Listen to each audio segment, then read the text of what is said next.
this is an iHeart podcast. Guaranteed human. Hey everyone, it's Emily Simpson and Shane Simpson from the Legally Brunette podcast. Each week, we're bringing you true crime through a legal lens. Whether you want all the facts on the disappearance of Nancy Guthrie, or you still need to wrap your head around the Diddy verdict, we're breaking it all down step by step. And we're not just lawyers, we're also husband and wife. It makes for some pretty entertaining episodes. Listen to Legally Brunette on the iHeartRadio app, Apple Podcasts, or wherever you get your podcasts. You know Roald Dahl. He thought up Willy Wonka and the BFG. But did you know he was a spy? In the new podcast, The Secret World of Roald Dahl, I'll tell you that story and much, much more. What? You probably won't believe it either. Was this before he wrote his stories? It must have been. Okay, I don't think that's true. I'm telling you, the guy was a spy. Listen to The Secret World of Roald Dahl on the iHeartRadio app, Apple Podcasts, or wherever you get your podcasts. Everyone needs to take care of their mental health, even running back Bijan Robinson. When I'm on the field and feeling the pressure, I usually just take a deep breath. When I'm just breathing and seeing what's in front of me, everything just slows down. It just makes me feel great before I run the play. Just like Bijan, we all need a strong mental game on and off the field. Make a game plan for your mental health at loveyourmindplaybook.org. Love your mind. Brought to you by the Huntsman Mental Health Foundation, the Arthur M. Blank Family Foundation, and the Ad Council. Hi, I'm Danielle Robay, host of Bookmarked, the podcast by Reese's Book Club. And this week on Bookmarked, we're basically hosting the ultimate girls' night. Reese Witherspoon, Jennifer Garner, Judy Greer, Rita Wilson, Angari Rice, and author Laura Dave. These are the women behind season 2 of the Apple TV series, The Last Thing He Told Me.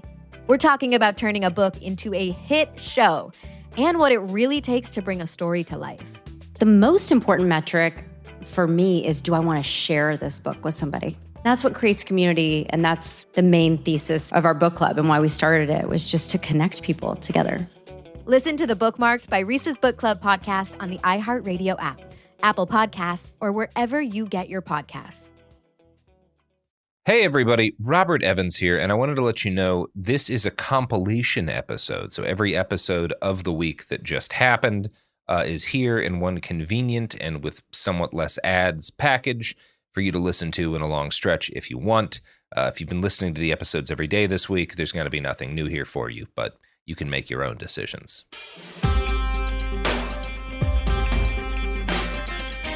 Hello and welcome to It Could Happen Here. This is Shireen, and today is going to be the start of a little series about Libya. Why Libya, you may ask? Well, I wanted to learn about Libya, so selfishly I thought, why not record myself learning about Libya, and maybe y'all can learn along with me. I think there are so many countries right now that are in a state of unrest or turmoil or instability, and it's really important to know how we got here, know what those countries went through to reach this state of unpredictability and unease. So we're going to start with Libya today. There are so many other countries I want to do this with, but I really love history and I love knowing the context of a country. So hopefully by the end of this, we'll reach present day news about Libya and we'll have a foundation to talk about Libya in the future from a place of knowing. Let's go to 74 BC, all the way back to 74 BC. The Romans conquered Libya and held control until 643 AD. In 643 AD, Amr ibn al-As conquered Libya and spread Islam across northern Africa. He was the Arab commander who led the Muslim conquest of Egypt and is regarded as one of the most important figures in the history of Egypt because he introduced Islam to the country. He also served as its governor in 640 to 646 AD, and again from 658 to 664 AD.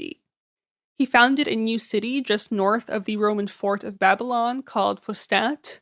Today, the Mosque of Amr ibn al-As still marks the site of this city. He is a highly respected figure for Muslims. Now let's fast forward to the 16th century, when Libya became part of the Ottoman Empire. At this point, the Ottoman Empire had accumulated a huge amount of territory and continued to do so. In 1643 AD, the Ottoman Empire was at its largest extent. Go look at a map, it is a lot. It's known as one of history's most powerful empires, and it grew from a Turkish stronghold in Anatolia into a vast state that, at its peak, reached as far north as Vienna, Austria, as far east as the Persian Gulf, as far west as Algeria, and as far south as Yemen. It is a huge swath of land, and the Ottoman Empire on its own deserves many episodes. I think it's a very fascinating part of history, but we'll get there another time. Now let's jump ahead centuries to the early 1900s at the start of World War I. So this whole time, all these centuries between the 16th century and the early 1900s, the Ottoman Empire was in control of Libya and a lot of other territories surrounding it. But at the start of World War I, the Ottoman Empire was already in decline.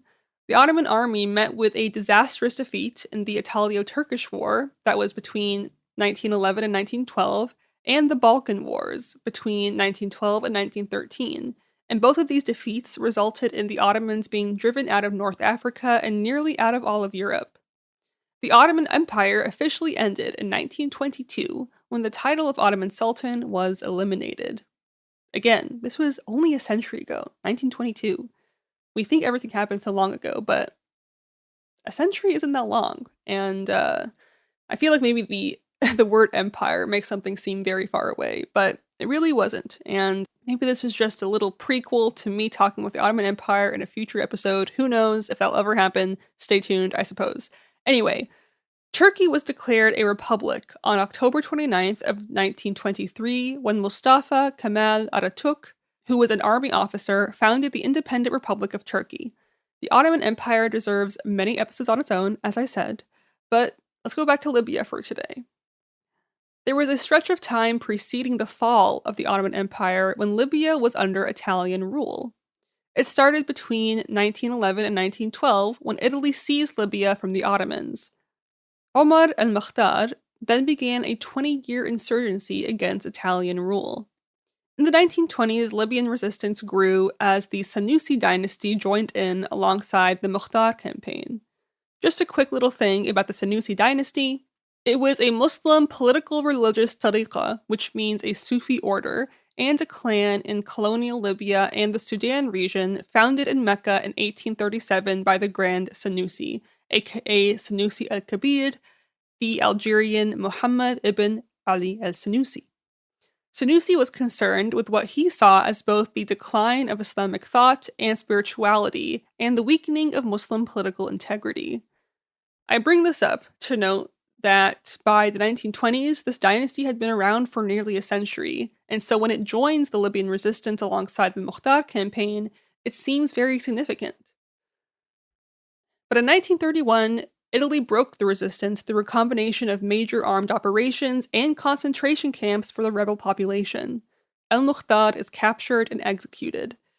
In 1934, Italy unites the provinces as the colony of Libya and steps up Italian migration as part of an eventual plan for the incorporation of Libya into a greater Italy. In 1942, the Allies oust Italians from Libya, which was then divided into three sections. There was Tripolitania in the northwest, Fezzan in the southwest, and Cyrenaica in the east. The French took control of Fezzan, and the British took control of the remaining Cyrenaica and Tripolitania.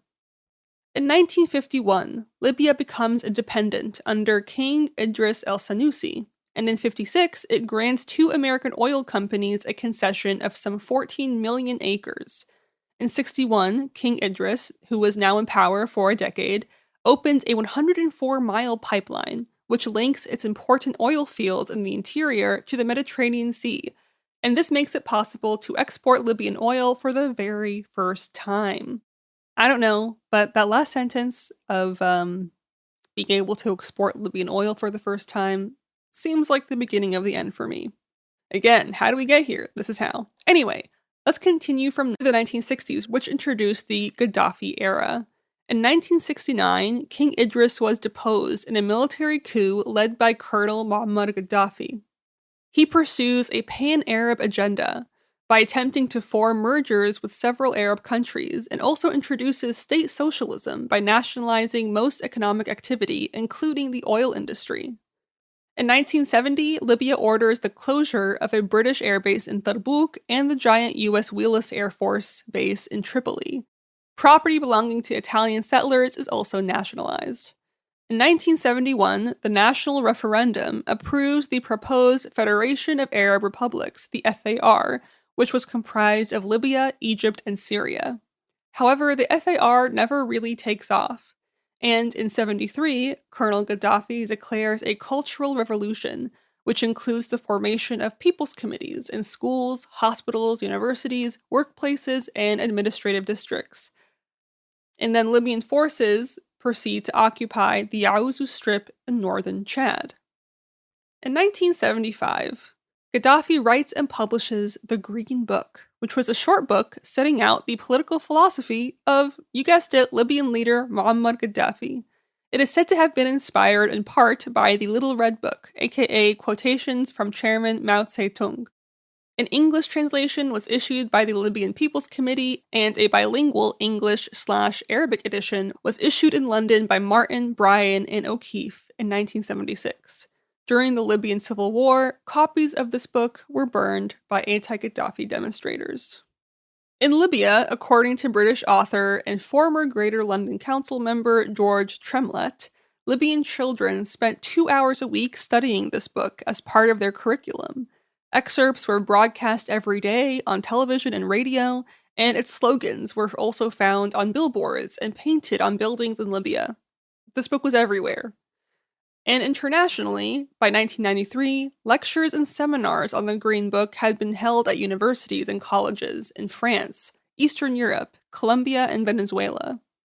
On a state visit to Libya in 2008, Socialist Bolivian President Evo Morales cited the Green Book as a major influence on his political beliefs and policies. The Green Book rejects both capitalism and communism, as well as representative democracy. Instead, it proposes a type of direct democracy overseen by the General People's Committee, which allows direct political participation for all adult citizens. It also talks about the crucial importance of complete freedom of speech. There's also a paragraph in the book about abolishing money that is similar to a paragraph in Frederick Engels' Principles of Communism. Gaddafi wrote, "The final step is when the new socialist society reaches the stage where profit and money disappear. It is through transforming society into a fully productive society, and through reaching in production a level where the material needs of the members of society are satisfied. On that final stage, profit will automatically disappear, and there will be no need for money." As far as the reception of this book goes, though, it wasn't great. U.S. Ambassador David Mack called the book quite jumbled, with various ideas including, quote, "a fair amount of xenophobia wrapped up in a strange mixture." When I told my mom I was researching Libya, she immediately mentioned this book to me, and she couldn't stop cracking up. She's still in disbelief that a leader wrote something like this and then forced his entire country to read it and basically praise him for it. So that was entertaining to watch, I will say that. But anyway, 5 years later in 1977, Gaddafi declares a people's revolution, changing the country's official name from the Libyan Arab Republic to the Great Socialist People's Libyan Arab Jamhuriya. He sets up revolutionary committees, and this heralds the start of institutionalized chaos, economic decline, the abuse of authoritarian power, and general arbitrariness. This is a good place to take a little break, so BRB. Okay, we're back. Before the break, we talked about Gaddafi declaring a people's revolution and how ultimately all of this led to a lot of chaos and decline and the abuse of authoritarian power. So 3 years later, in 1980, Libyan troops intervene in the civil war in northern Chad. This is where the US decides to insert itself, because it always does. In 1981, the Libyan army has a confrontation with the US. The US shoots down 2 Libyan aircraft, which it said challenged its warplanes over the Gulf of Sirte, which was claimed by Libya as its territorial water.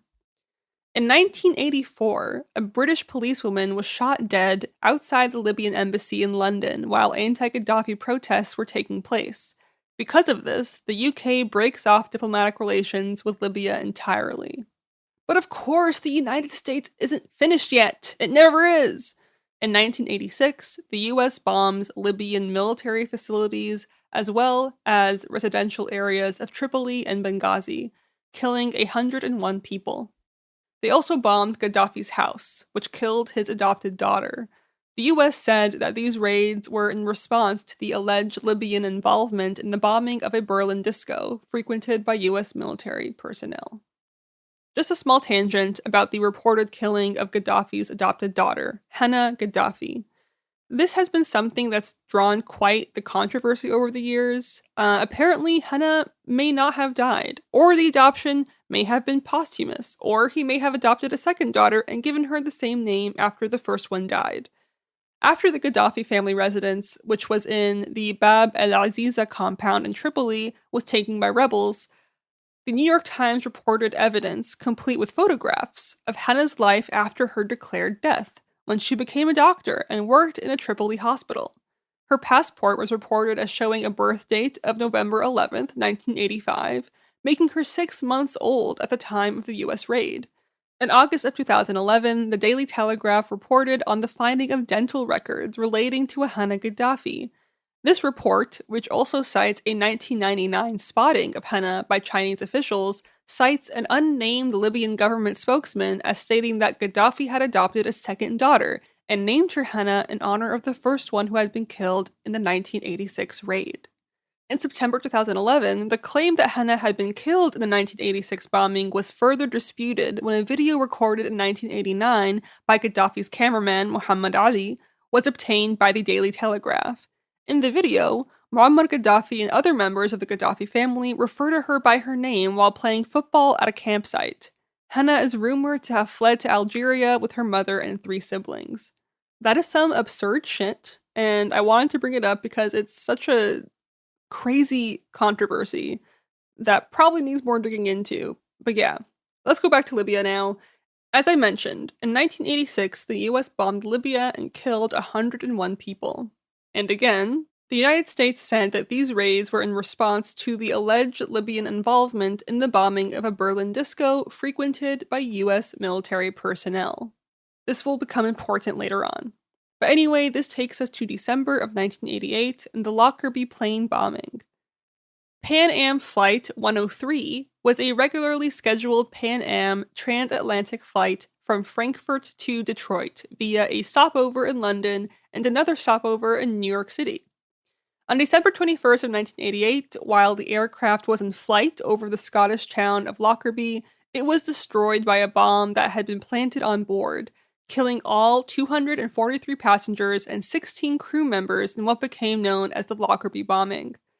Large sections of the aircraft crashed into a residential street in Lockerbie, which killed 11 residents.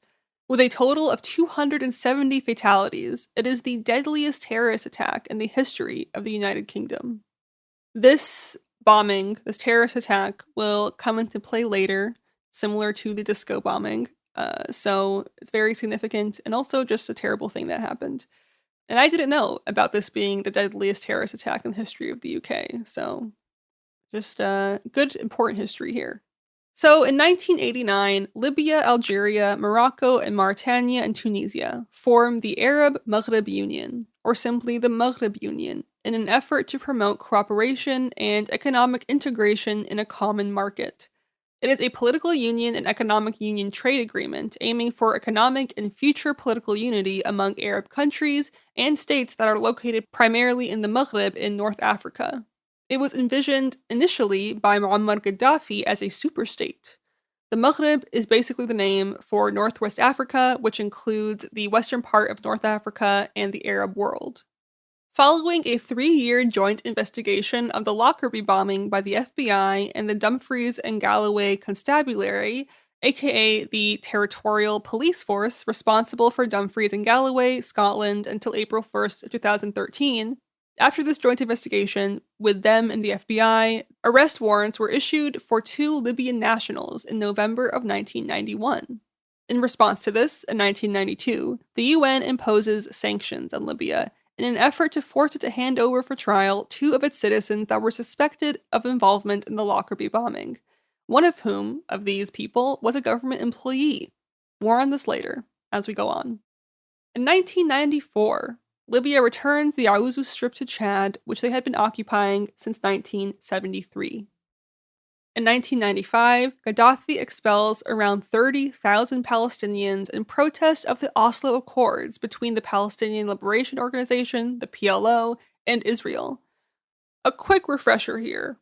There are two Oslo Accords that make up the Oslo Accords. The first Oslo Accord was signed in Washington, D.C. in 1993, and the second one was signed in Tabya, Egypt in 1995. They marked the start of the Oslo process, which was a supposed peace process aimed at achieving a peace treaty based on Resolution 242 and Resolution 338 of the United Nations Security Council, and at fulfilling the, quote, right of the Palestinian people to self-determination. The Oslo process began after secret negotiations in Oslo, Norway, and resulted in both the recognition of Israel by the PLO and the recognition by Israel of the PLO as the representative of the Palestinian people and as a partner in bilateral negotiations. The vast majority of Arabs and Arab countries disagreed with the Oslo Accords because they viewed it as defeat, as a surrender. My mom explained to me that a lot of Arabs didn't like or trust Yasser Arafat, who was the PLO leader during the Oslo peace process. A lot of people still don't like him, to be honest, and much of this dislike stemmed from his signing of the Oslo Accords. He died in 2004 at the age of 75. We'll talk more about Gaddafi's relationship to Arafat and how this changed after the Oslo Accords in our next episode, but for now, I'm going to leave you here. Have a good day. Goodbye.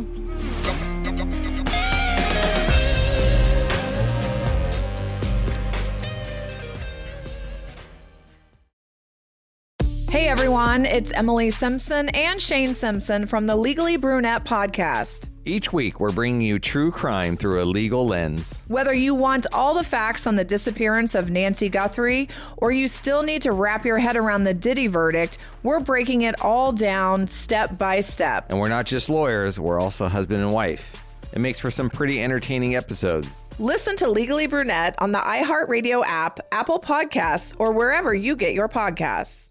This is Ryder Strong with a podcast called The Red Weather.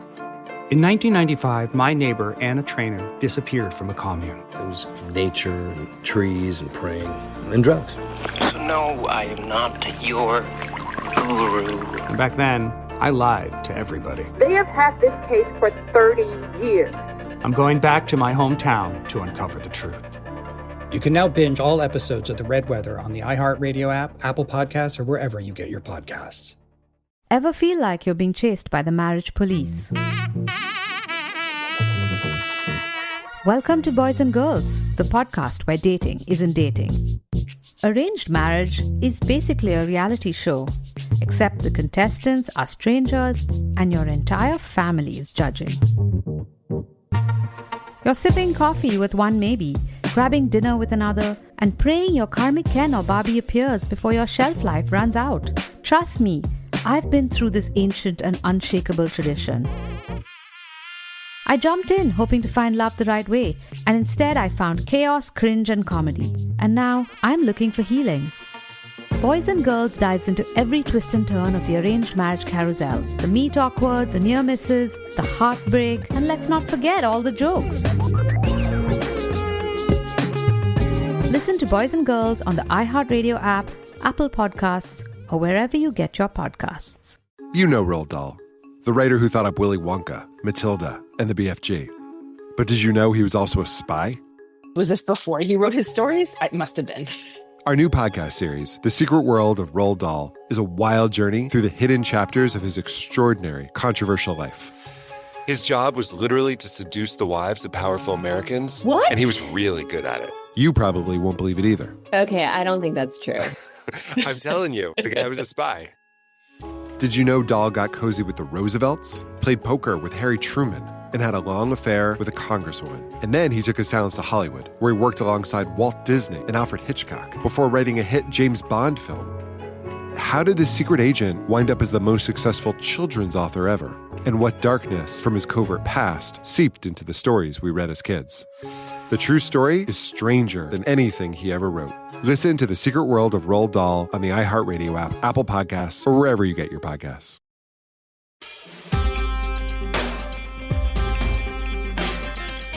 Hello and welcome back to It Could Happen Here. It's me again, it's Shireen.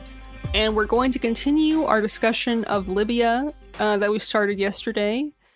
And I hope it's been interesting, and I hope it continues to be interesting, because I'm not going to stop. Okay, we left off our last episode after we talked about the Oslo Accords, about how a lot of people distrusted and didn't like Yasser Arafat, who was the PLO leader during the Oslo Accords, or the Oslo peace process, rather. Muammar Gaddafi was one of those people that disagreed with signing the Accords because he viewed it as a surrender, as a defeat. And because of this, in 1995, Gaddafi expelled around 30,000 Palestinians in protest at the Oslo Accords between the PLO, aka the Palestinian Liberation Organization, and Israel. So, I do think it's notable to mention that before Oslo, Gaddafi was on good terms with Arafat. In 1992, Arafat was on a plane en route to Tunisia, and he was accompanied by his bodyguards and some assistants. The flight was scheduled to land in the Kharfa Oasis airfield southeast of Libya to refuel.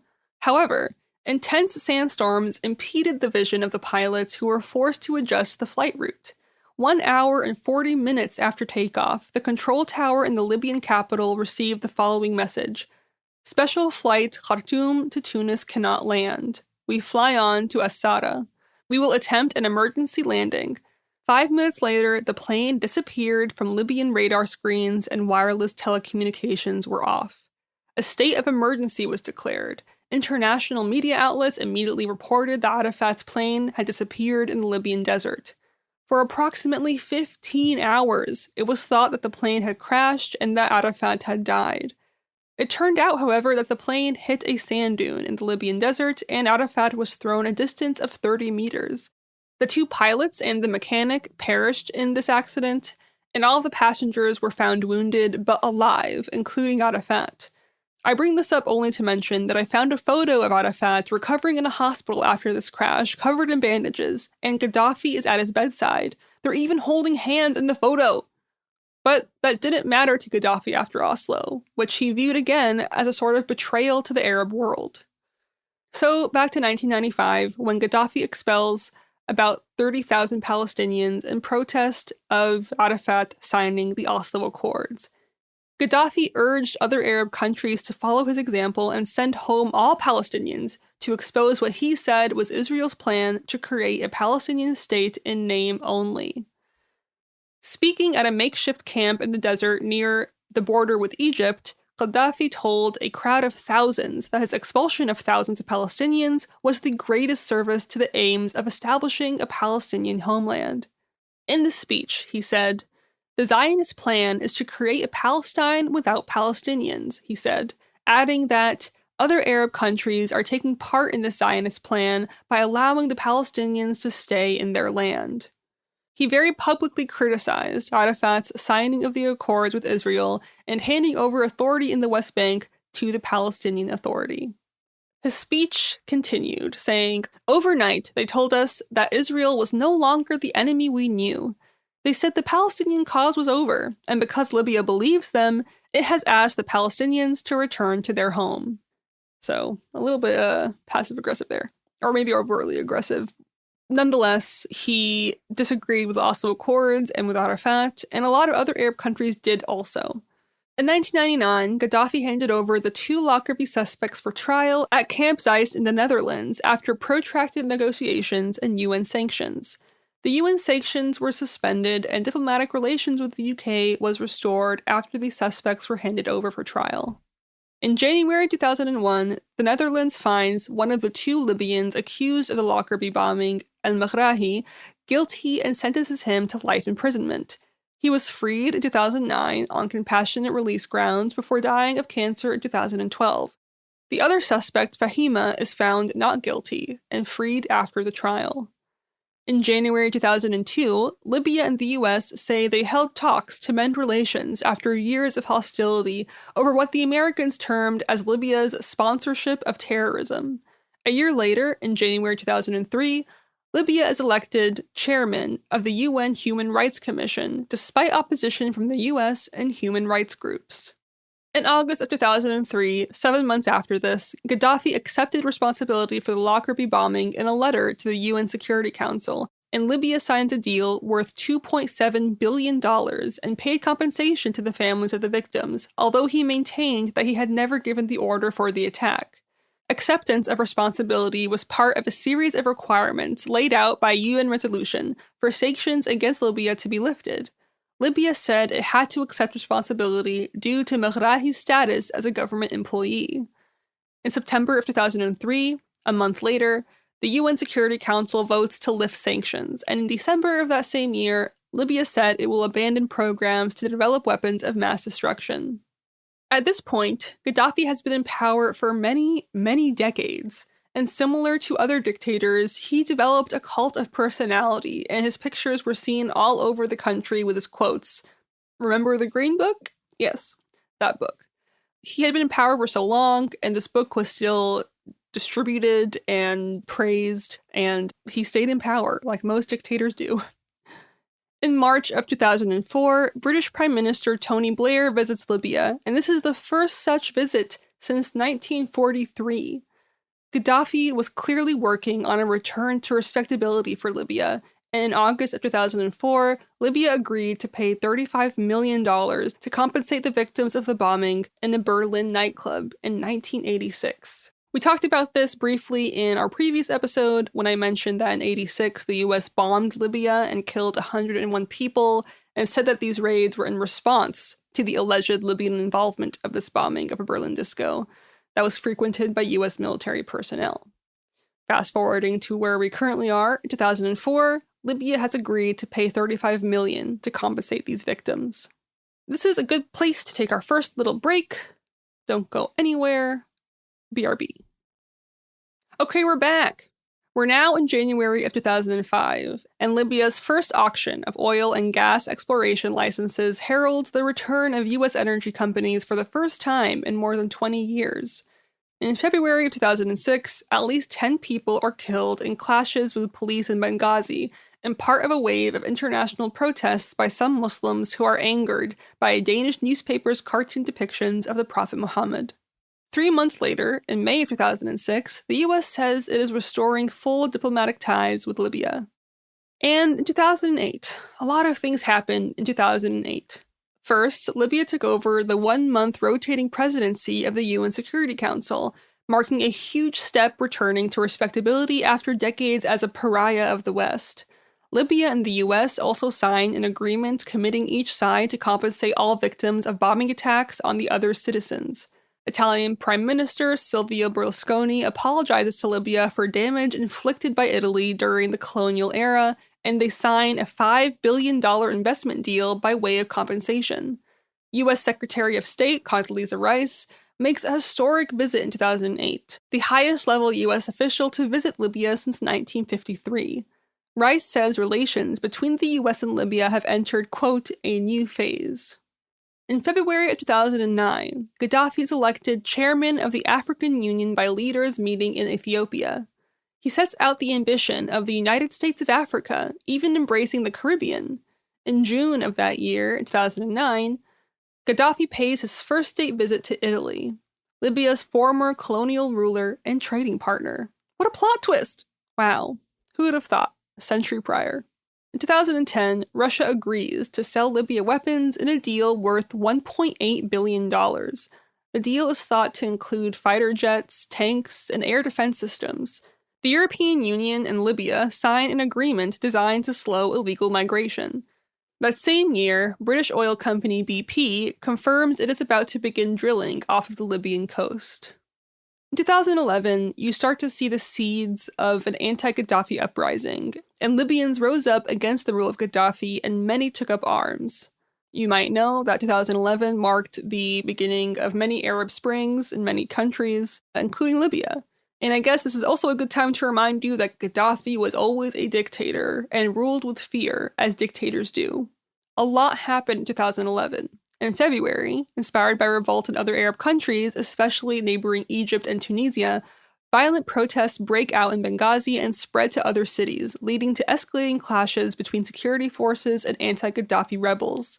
The government's security forces responded by opening fire on the protesters.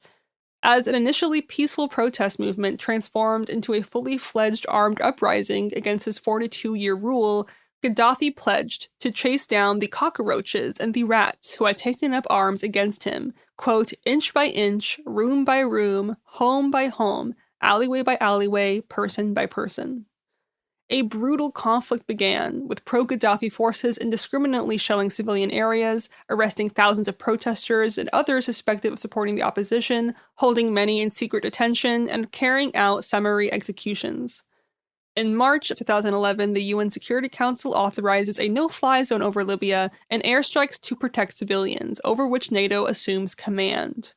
In the months that follow, Libyan rebels initially capture territory, but are then forced back by better armed pro-Gaddafi forces. In July, the International Contact Group on Libya formally recognizes the main opposition group, the National Transitional Council, the NTC, as the legitimate government of Libya.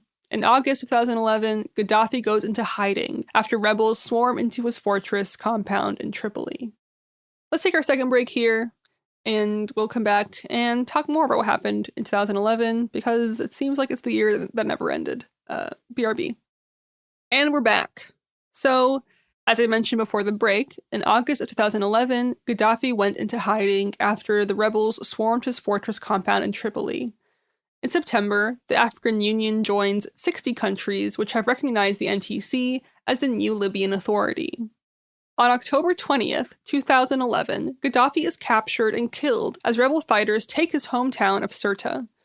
After airburst bombs are fired from a NATO warplane, incinerating dozens of Gaddafi fighters, Gaddafi and other survivors are nearby a walled villa compound, and soon thereafter, they try to escape through the fields and 2 drainage pipes underneath a major road nearby.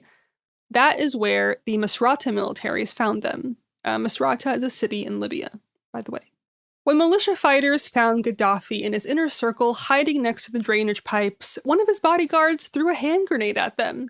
And this hand grenade bounced off the concrete wall and exploded in the midst of the leadership circle, killing Gaddafi's defense minister, Abu Bakr Yunus. Yes, that actually happened. You had to have been there. This explosion sprayed shrapnel that wounded Gaddafi and others, according to the survivors of the incident whom the Human Rights Watch interviewed. Gaddafi was immediately set upon by Misrata fighters who literally wounded him with a bayonet in his butt and then began pummeling him with kicks and blows. By the time Gaddafi was loaded into an ambulance and transported to Misrata, his body appeared lifeless. It remains unclear whether he died from this violence, the shrapnel wounds, or from being shot later, as some have claimed. Ultimately, he died, is the point. In that same morning of October 20th, Misrata militia members separately apprehended Muammar Gaddafi's son, Mustahim. He was in charge of the military defense of Sirte and had led the doomed convoy, and he tried to flee from the scene of the fighting. 3 days later, the NTC declared Libya to be officially liberated, and they announced plans to hold elections within 8 months. In November 2011, Saif al-Islam, the fugitive son of former Libyan leader Muammar Gaddafi, is captured, becoming the last key Gaddafi family member to be seized or killed. Between January and March of 2012, clashes erupt between former rebel forces in Benghazi in a sign of discontent with the NTC. The NTC, again, stands for National Transitional Council. So Benghazi-based NTC officials campaigned to re-establish autonomy for the region, further increasing tension with the NTC in Tripoli.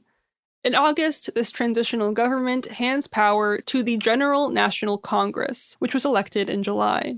There's still significant unrest among civilians during this time in regards to inept leadership, and in February of 2014, protests erupt in response to the General National Congress's refusal to disband after the decided upon mandate expires. In May of 2014, the Libyan National Army renegade general Khalifa Haftar launches a military assault that includes airstrikes against militant Islamist groups in Benghazi, and he tries to seize the parliament building, accusing the prime minister, at the time, Prime Minister Ahmed Mateg, of being in thrall to Islamist groups. In June, Prime Minister Mateg resigns after the Supreme Court rules his appointment illegal. A new parliament is chosen in elections, but the election is marred by a low turnout attributed to security fears and boycotts, and the Islamists suffer heavy defeat. Fighting breaks out between forces loyal to the outgoing GNC and the new parliament. In July of 2014, the UN staff pulls out, and the embassy shut down, and foreigners are evacuated as the security situation deteriorates. Among all of this fighting, the Tripoli International Airport is also largely destroyed. Ansar al-Sharia, which was a Salafist Islamist militia and al-Qaeda-aligned group that advocated for the implementation of Sharia law across Libya, seizes control of most of Benghazi at this time. Later that year, in October of 2014, the UN envoy to Libya, Bernardino Leon, proposed a national unity government for Libya, and this new government was to be led by the Presidential Council of Fayez el-Sarraj as prime minister and 3 deputies from the country's eastern, western, and southern regions, as well as 2 ministers. UN Secretary General Ban Ki-moon visits Libya during this time to continue the UN-brokered talks between the new parliament and the government based in Tarbuk and Islamist Libya Dawn militias holding Tripoli. The UN says that hundreds of thousands of civilians are displaced by these clashes. And this takes us to 2015, but I think we're going to stop for today because a lot happens in 2015, and I'd rather not split it up into 2 episodes, so that's where I'm going to leave you guys for today, and you'll hear me tomorrow if you want to. Goodbye.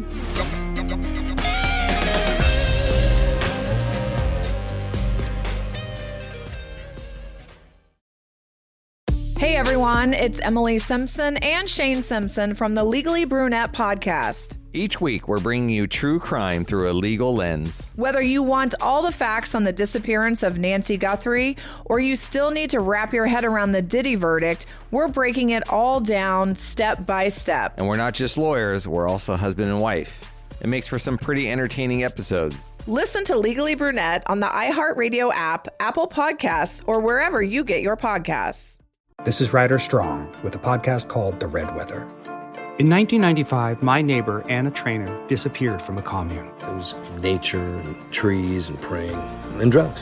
So no, I am not your guru. And back then, I lied to everybody. They have had this case for 30 years. I'm going back to my hometown to uncover the truth. You can now binge all episodes of The Red Weather on the iHeartRadio app, Apple Podcasts, or wherever you get your podcasts. Ever feel like you're being chased by the marriage police? Welcome to Boys and Girls, the podcast where dating isn't dating. Arranged marriage is basically a reality show, except the contestants are strangers and your entire family is judging. You're sipping coffee with one maybe, grabbing dinner with another, and praying your karmic Ken or Barbie appears before your shelf life runs out. Trust me, I've been through this ancient and unshakable tradition. I jumped in hoping to find love the right way, and instead I found chaos, cringe, and comedy. And now I'm looking for healing. Boys and Girls dives into every twist and turn of the arranged marriage carousel. The meet awkward, the near misses, the heartbreak, and let's not forget all the jokes. Listen to Boys and Girls on the iHeartRadio app, Apple Podcasts, or wherever you get your podcasts. You know Roald Dahl, the writer who thought up Willy Wonka, Matilda, and the BFG. But did you know he was also a spy? Was this before he wrote his stories? It must have been. Our new podcast series, The Secret World of Roald Dahl, is a wild journey through the hidden chapters of his extraordinary, controversial life. His job was literally to seduce the wives of powerful Americans. What? And he was really good at it. You probably won't believe it either. Okay, I don't think that's true. I'm telling you, the guy was a spy. Did you know Dahl got cozy with the Roosevelts, played poker with Harry Truman, and had a long affair with a congresswoman? And then he took his talents to Hollywood, where he worked alongside Walt Disney and Alfred Hitchcock before writing a hit James Bond film. How did this secret agent wind up as the most successful children's author ever? And what darkness from his covert past seeped into the stories we read as kids? The true story is stranger than anything he ever wrote. Listen to The Secret World of Roald Dahl on the iHeartRadio app, Apple Podcasts, or wherever you get your podcasts.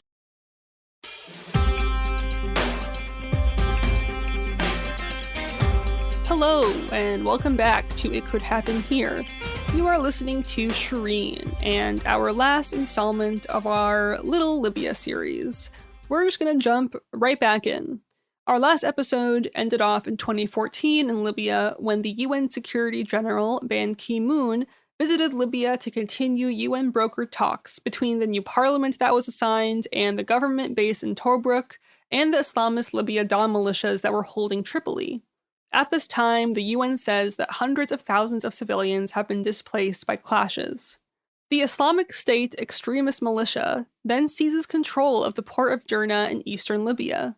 In January of 2015, the Libyan army and Tripoli-based militia alliance declare a partial ceasefire after UN-sponsored talks in Geneva. In February of 2015, Egyptian jets bomb Islamic State targets in Derna, a day after the group there released a video showing the beheading of 21 Egyptian Christians. The Libyan army offensive to retake Derna in March of that year fails to dislodge the group. The Islamic State establishes control over the port city of Sirte, which is halfway along the coast between Tripoli and Benghazi. In July of 2015, a Tripoli court sentences Gaddafi's son, Saif al-Islam, and 8 other former officials to death for the crimes committed during the 2011 uprising against his father. He is later freed by an armed group. In January of 2016, the UN announces a new Tunisia-based interim government, but neither Tobruk nor Tripoli parliaments agree to recognize its authority. Libyan politician Fayez al-Sarraj is now the chairman of the Presidential Council of Libya and Prime Minister of the Government of National Accord. The Islamic State group attacks Ras Lanuf oil terminal and threatens to move on to Brega and Tobruk. In September of 2016, the Libyan National Army of Khalifa Haftar, who was described as a renegade general, seizes key oil export terminals in East Libya. Haftar is a Libyan-American politician, military officer, and the commander of the Tobruk-based Libyan National Army.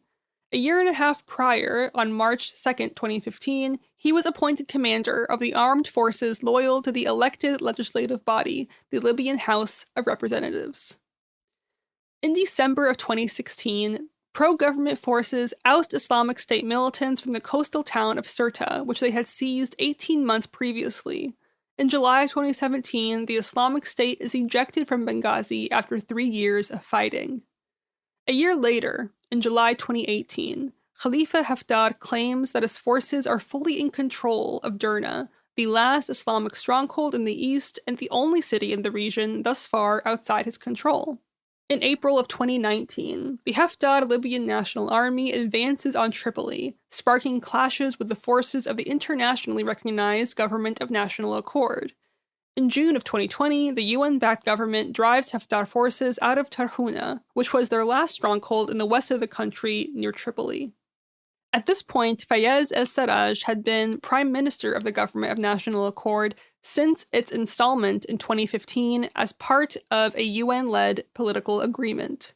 Fighting was occurring between Sarraj loyalists and those who opposed him, and Sarraj stated that he would be stepping down from his position by the end of October of 2020. This came after a month of protests in Tripoli. On October 31st of 2020, however, al-Sarraj rescinded his decision to resign. But after the Libyan Political Dialogue Forum, he transferred his powers on March 15th of 2021. So in March of 2021, Abdul Hamid al-Deibiba took over as Prime Minister of the GNA, the UN-backed Government of National Accord, in Tripoli.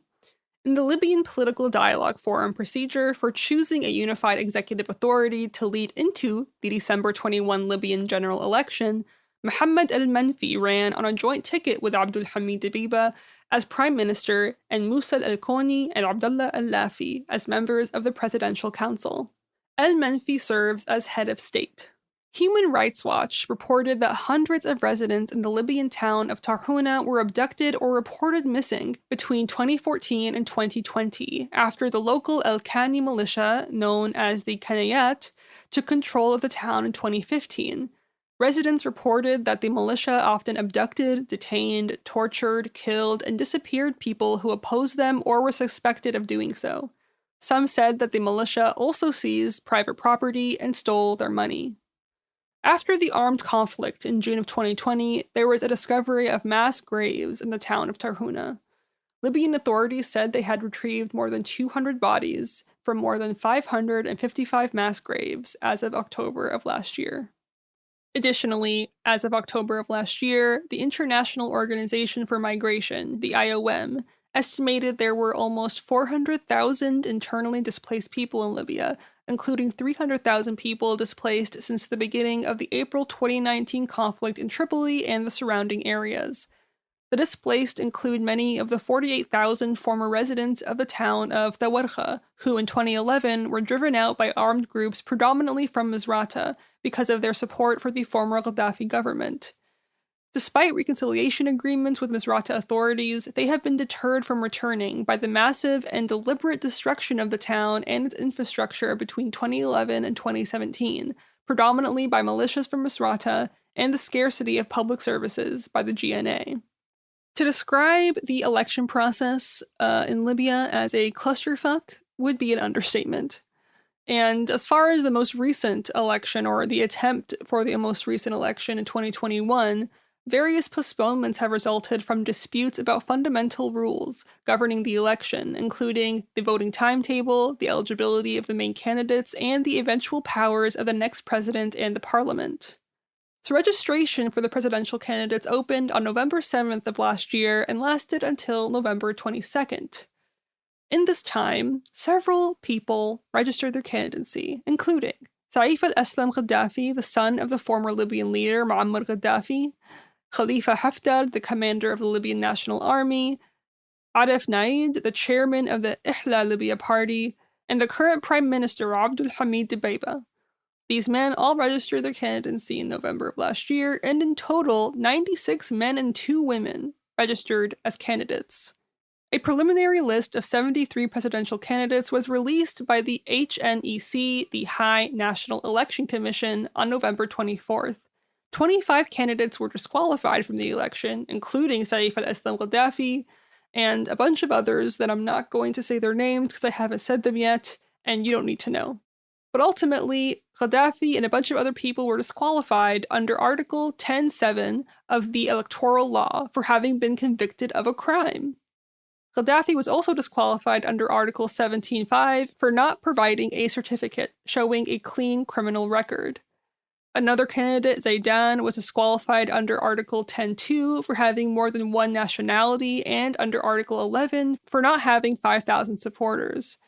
According to the electoral law, any appeals against the disqualifications are to be decided by the judiciary. On November 28, the Tripoli Appeals Court rejected the candidacy of current Prime Minister Abdul Hamid Dibeiba after accepting 2 appeals against his bid. The first appeal was filed by 3 presidential candidates as well as 2 Libyan Political Dialogue Forum members, while the second appeal was filed by presidential candidate Fatih Bashagha. On November 30th, Libyan Field Marshal, aka Renegade General Khalifa Haftar, was disqualified from the presidential election after the Zawiya Court of First Instance accepted an appeal against his candidacy. On December 1st, 4 candidates were disqualified by the HNEC, including Dibeiba, and they were placed back on the ballot by the Tripoli Court of National Appeal. On December 2nd, Saif al-Islam Gaddafi was placed back on the ballot after the Sabha Court of Appeal accepted his appeal against his disqualification from the list of candidates. See clusterfuck understatement. And then, on December 6th, Khalifa Haftar returned to the presidential election after the Tripoli Court of Appeal rejected a November 30 ruling by the lower Zawiya Court. Let's take our first break. For the love of God. BRB. And we're back, and I don't believe in God. But anyway, days before the first round was scheduled to take place, the election was already up in the air, with no official list of candidates presented to the public and no formal campaigning underway. On December 22nd, the Parliament of Libya confirmed the postponement. The chairman of the election committee said, "After consulting the technical, judicial, and security reports, we inform you of the impossibility of holding the elections on the date of 24 December 2021, provided for by the electoral law." And in this statement, he didn't give a new date.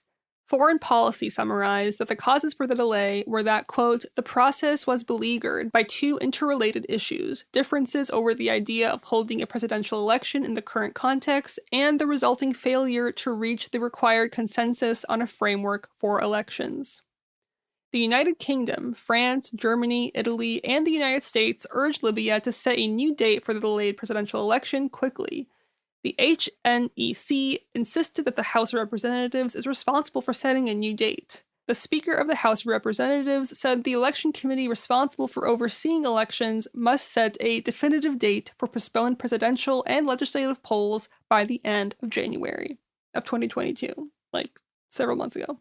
The UN Special Advisor on Libya, Stephanie Williams, who has pursued a new election date, told the AP that it was still, quote, very reasonable and possible for the country's 2.8 million voters to cast their ballots by June of 2022, which would be in line with the UN-brokered roadmap. On January 23rd of 2022, interim Prime Minister Abdul Dbeibeh called for a constitution to be established before holding the delayed presidential and parliamentary elections. A month later, on February 22nd, Dbeibeh announced a plan to hold the elections in June of 2022. He later proposed holding the elections at the end of 2022. So he just keeps on postponing it because why not? You're in power. You don't want to give it up. Sure. In July of 2022, the interim Prime Minister, Abdul Hamid Dbeibeh, made an unexpected alliance with his former enemy, the Eastern warlord renegade general Khalifa Haftar, in a bid to cement a fragile ceasefire and end a months-long oil blockade. Less than 3 years ago, Haftar's self-styled Libyan National Army besieged Tripoli in a failed attempt to capture the capital.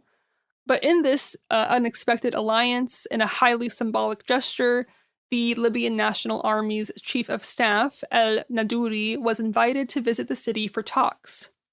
The prospect of Dbeibeh and Haftar burying their differences was really welcomed by the UN as it was struggling to maintain a ceasefire that had ended a previous 6-year civil war in 2020. However, barely a month later, after this extended reconciliation, supposedly, on August 27th of this year, deadly clashes occurred in Libya's capital between militias backed by its two rival administrations, portending to a return to violence amid a long political stalemate. In these clashes, at least 23 people were killed and more than 140 people were wounded in the fighting, according to the health ministry. 6 hospitals were hit and ambulances were unable to reach areas affected by the clashes, and the ministry said that these effectively are war crimes, and they condemned these actions. The escalation threatens to shatter the relative calm, take that with a grain of salt, whatever you want that to mean, Libya has had for most of the past 2 years. As we know, after listening to me talking for all of these millions of minutes, Libya was sent into chaos after a NATO-backed uprising that toppled and killed longtime autocrat Muammar Gaddafi in 2011. Obviously, Gaddafi was also bad. Not saying that. But if things were already chaotic during Gaddafi and before Gaddafi, taking him out in the way that he was taken out only led to more chaos. So the instability only got worse. The clashes that are happening pitted the Tripoli Revolutionaries Brigade militia, led by Hathum Tajuri, against another militia allied with Abdel Ghani el-Kilki, who was an infamous warlord known as Ghaniwa. This is according to local media. Prime Minister Dbeibeh's government, which is based in Tripoli, claims that the clashes broke out when one militia fired at another. The fighting, however, is highly likely part of an ongoing power struggle between interim PM Dbeibeh and his rival Prime Minister Fathi Bashagha, who is operating from the coast city of Sirte. Both Dbeibeh and Bashagha are backed by militias, and the latter was mobilizing in recent weeks to try to enter Tripoli to dislodge his rival. An attempt in May by Bashagha to install his government in Tripoli triggered clashes that ended with his withdrawal from the capital. The U.S. ambassador to Libya, Richard Norland, urged for de-escalation before, quote, things get worse, and he also urged for the Libyan parties to agree on an early date for elections. Prime Minister Dbeibeh's hold on power is very precarious. In July of this year, protests erupted in 9 cities against corruption and power cuts. Dbeibeh was originally installed again as a temporary prime minister to run the country until the elections were due last December. But he hasn't given up that power because power is a disease. And when those elections were canceled amid constitutional arguments, he obviously decided to stay in power. And this is despite Libya's parliament demanding that he step down. So as we've learned in this brief history of this country, Libya has been racked with internal divisions and intermittent civil war conflict since the armed uprising of 2011 of the longtime dictator Gaddafi. And while international efforts to bring rival administrations together in a unity government succeeded in early 2021, this only created a fragile peace. The proliferation of weapons and autonomous militias, flourishing criminal networks, the interference of regional powers, and the presence of extremist groups have all contributed to the country's persistent lack of physical security. More than a decade of violence has displaced hundreds of thousands of people, and human rights conditions have steadily deteriorated. The ceasefire I mentioned earlier was due to an occurrence in 2016 when forces loyal to Khalifa el-Ghawil attempted a coup d'etat against Fayez el-Sarraj and the Presidential Council of the GNA. So in 2020, the Joint Libyan Military Commission that represented the LNA and the GNA, they reached a permanent ceasefire agreement in all areas of Libya. The agreement was effective immediately, and it required that all foreign fighters leave Libya within 3 months, while a joint police force would patrol disputed areas. And the first commercial flight between Tripoli and Benghazi took place that same day. On March 10th of 2021, an interim unity government was formed, and it was slated to be in power, as we know, until the presidential election, but it's still in power now. So when I'm talking about those peaceful, quote-unquote, 2 years, I'm talking about this time between this permanent ceasefire in 2020 and now. And despite improvements following the ceasefire that was brokered in October of 2020, political and military violence has remained common. Human rights violations are widespread, and this includes unlawful killings, enforced disappearances, and arbitrary detentions. These conditions are further affected by the presence of various armed groups, thousands of foreign mercenaries, a large migrant population, and mass internal displacement. And so Libya has been in a tumultuous state since the start of the Arab Spring-related Libyan crisis of 2011. The crisis resulted in the collapse of the Libyan Arab Jamhuriya and the killing of Muammar Gaddafi amidst the first civil war of Libya and the foreign military intervention. The crisis was deepened by the factional violence in the aftermath of the First Civil War, and this resulted in the outbreak of the Second Civil War that happened in 2014. The control over the country is currently split between the House of Representatives in Tobruk and the Government of National Unity in Tripoli, and their respective supporters, as well as various jihadist groups and tribal elements controlling parts of the country. And as we've learned, the violent protests are continuing to go on today, and the country remains in a state of unrest, to say the least. But I think this information is a good foundation to serve as a starting point if we talk about Libya going forward, to really understand how this country came to be so unstable, because like most countries that are experiencing upheaval, it's usually because of a lot of different powers vying for control, international powers intervening, and just a lot of clusterfucky stuff that results in clusterfuckiness. So that's where we're going to end for today. I hope this was informative, and I hope you appreciate some of the history. I definitely do. So yeah, until next time, go drink some water and stay hydrated, and go pet a dog.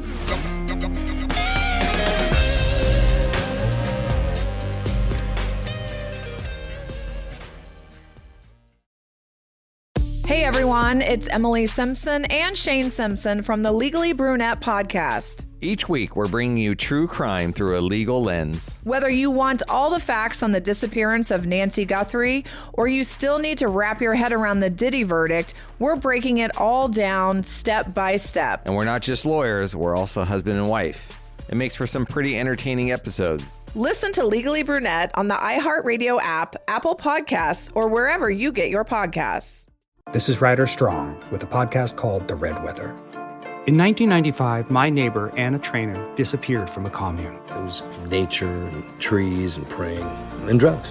So no, I am not your guru. And back then, I lied to everybody. They have had this case for 30 years. I'm going back to my hometown to uncover the truth.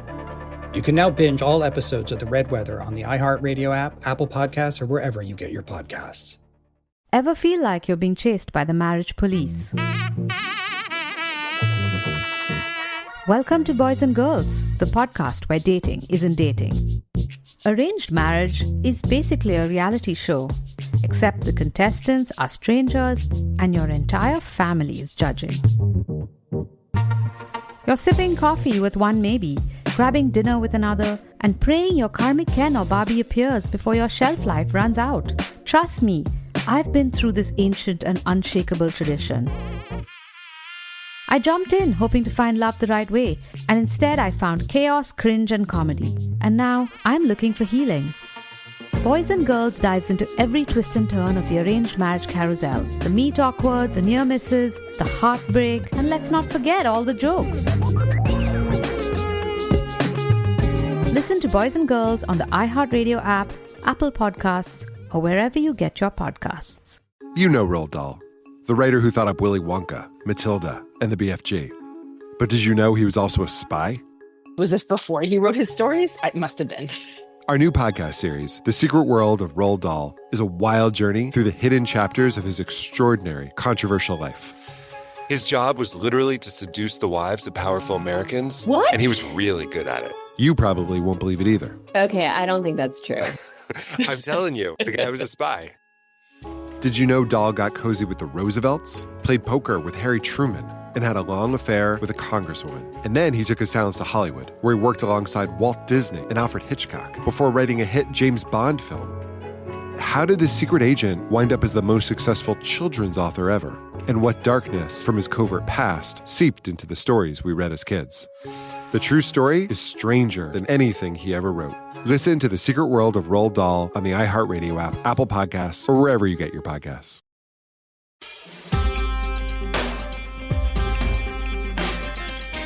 You should never say how I mistook one-party consent laws on a recording, Robert.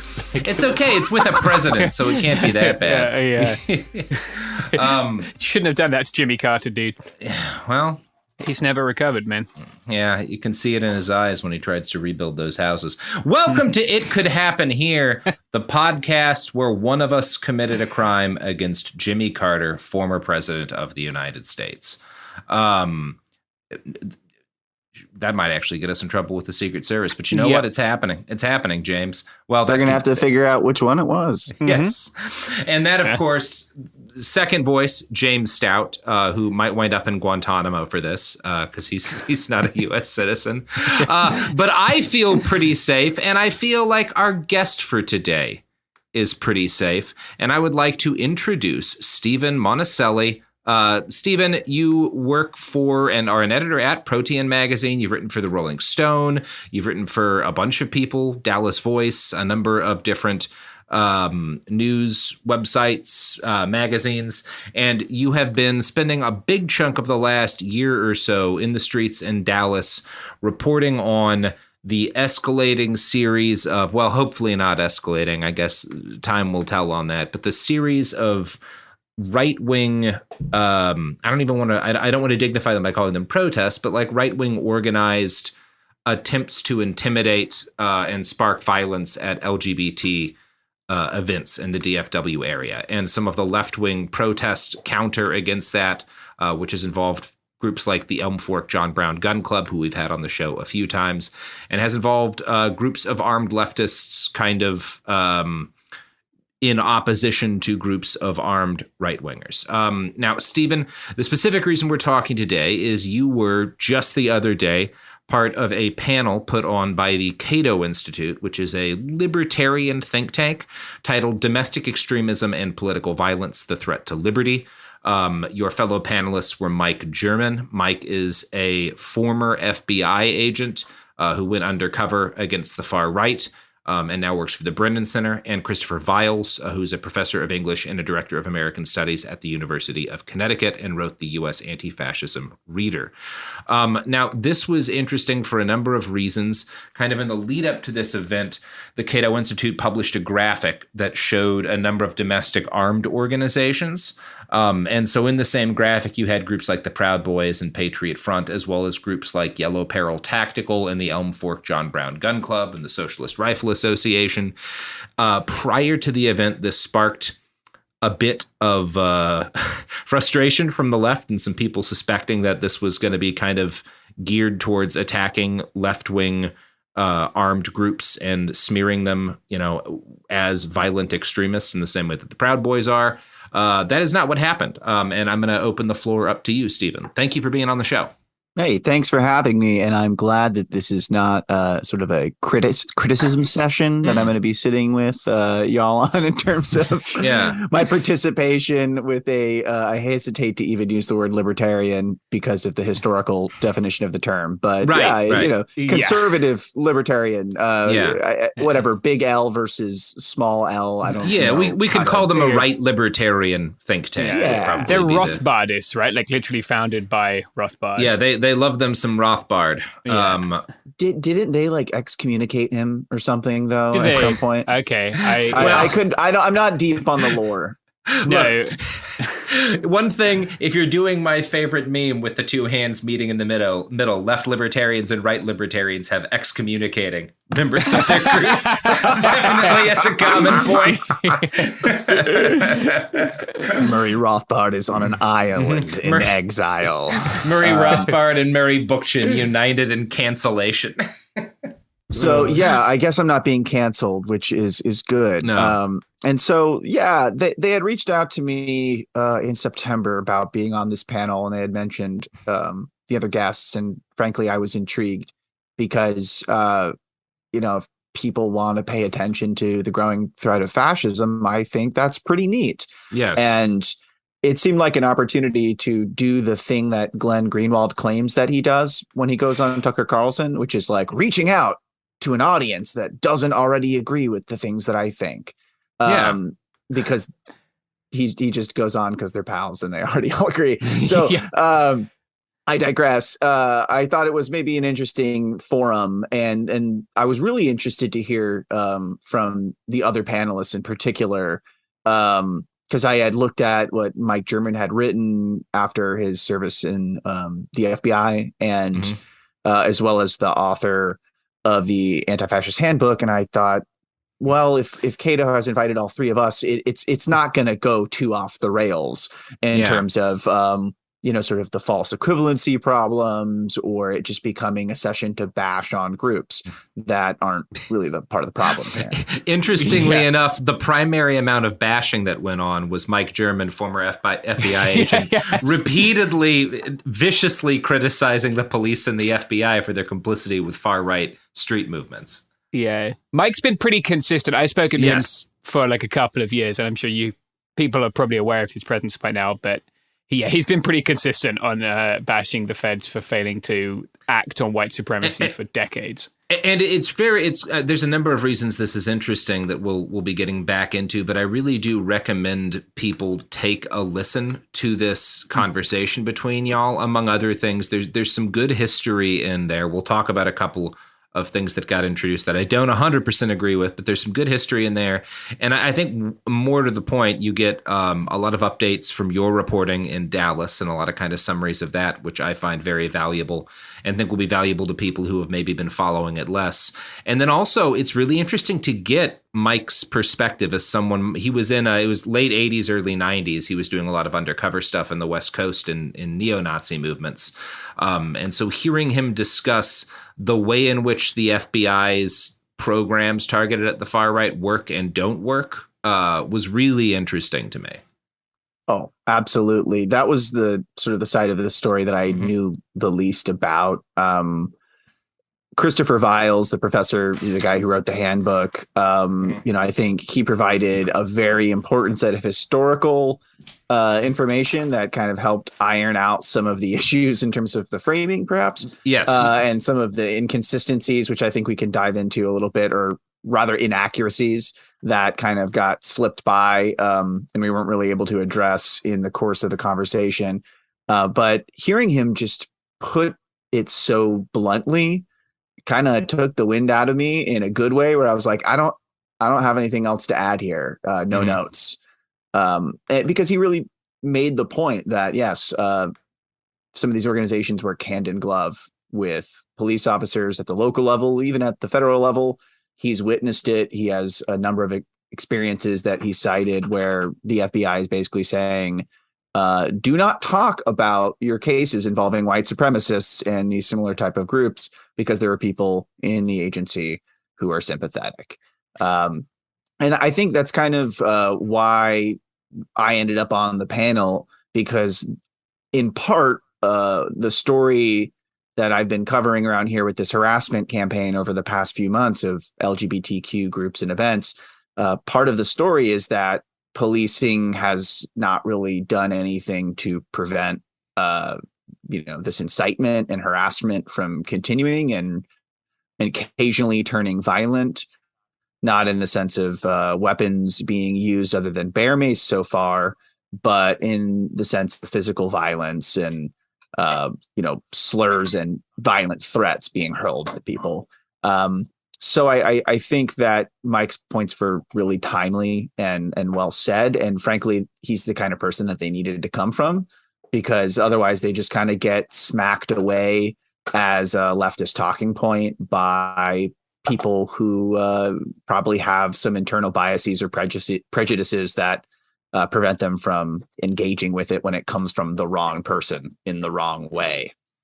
And there were a number of interesting kind of discussions happening. One thing that I was happy about is that while the initial framing, I think there was a lot of fear that all of these left-wing groups were going to get lumped in with groups that have, to put it bluntly, tried to overthrow democracy. Right. Yeah. We should point out that that's how the FBI does do it, right? Like, they, for instance, they'll group white supremacists with like black identity groups as racial identity extremists or report statistics that way. Like that's how the feds see this. But yeah, they didn't, which is good. It's like a form of obfuscation to do so. And, why would they do that? Well, maybe there's a few reasons they might do that, especially if you ask someone like Mike. And it's such a blind spot for obvious ideological reasons for so many people involved. Yeah, and it was interesting because there was this bit in the middle of it where Mike, being a former Fed, walked through kind of like, well, it makes sense to me given the fact that law enforcement is not able to be trusted in a lot of instances and often is working hand in glove with these far-right groups that want to harm marginalized people, that they would seek to arm themselves. And that prompted from the fellow who was actually the organizing the event, Patrick Eddington, who's a senior fellow at the Cato Institute, him to point out, and he was, I would have to say, broadly fair, and generally he seemed a little bit kind of he had this attitude you get sometimes around libertarians where he was like, there was a moment where he was like, well, I'm glad some on the left have finally started accepting the Second Amendment and stuff like that. But he had a moment where he expressed a concern, which was his fear about the possibility that if you keep having these events, at some point you're going to have two groups of people who are armed shoot at each other. Which is, we've been right up to that line. You have had exchanges of fire. Just thinking in Portland, you had a moment where a single right-wing individual with a handgun fired into a group of people. Thankfully, didn't hit any. Two people in the anti-fascist side fired back and forced him to flee. You had a moment earlier this year in Portland where a right-winger shot into a group of unarmed people doing traffic security, killed a 61-year-old woman, wounded, I think, 5 other people, and then was shot and stopped by a leftist. You obviously had a Proud Boy, a member of Patriot Prayer shot and killed during an altercation, but not an exchange of fire. The only person who fired was the person who killed that individual. So none of those are quite two groups of people with guns exchanging fire, in a sustained way. Mm-hmm.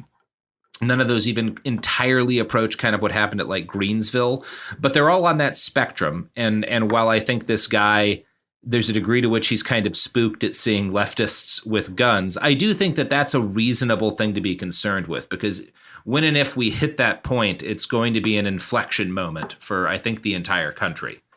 Right. I think the reality is that most normal people, whatever you want to use the word to describe them, people who aren't brain poisoned and plugged into the internet and know about all these things, or having to deal with them and are affected by them in real life, they might see these groups and just cast them all under the same umbrella. There's a good meme I chuckled at that came out afterwards where it had the slide showing all of the groups, the right-wing groups and the left-wing groups, sort of armed groups in the United States, and then replacing them all with just domestic cleaning products. Like, yes, they all have something in common. They have weapons and they're armed to some degree. But beyond that, they all have distinctions, and we shouldn't draw an equivalency. And I think Mike did a very elegant job of drawing that distinction where he says these people not only have a right to defend themselves, but they probably have a good reason to, given all of these things. He was basically writing the lyrics to a Rage Against the Machine song. And I was a little astonished by that. And he made a very clear point to say, like, yeah, there are people who are aggressors and there are people who aren't. We can find a distinction in that.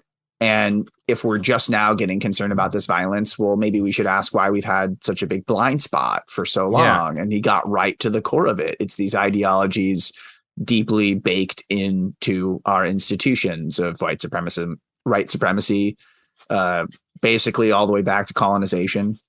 And, dealing with that is necessary in order for us to deal with the broader problem.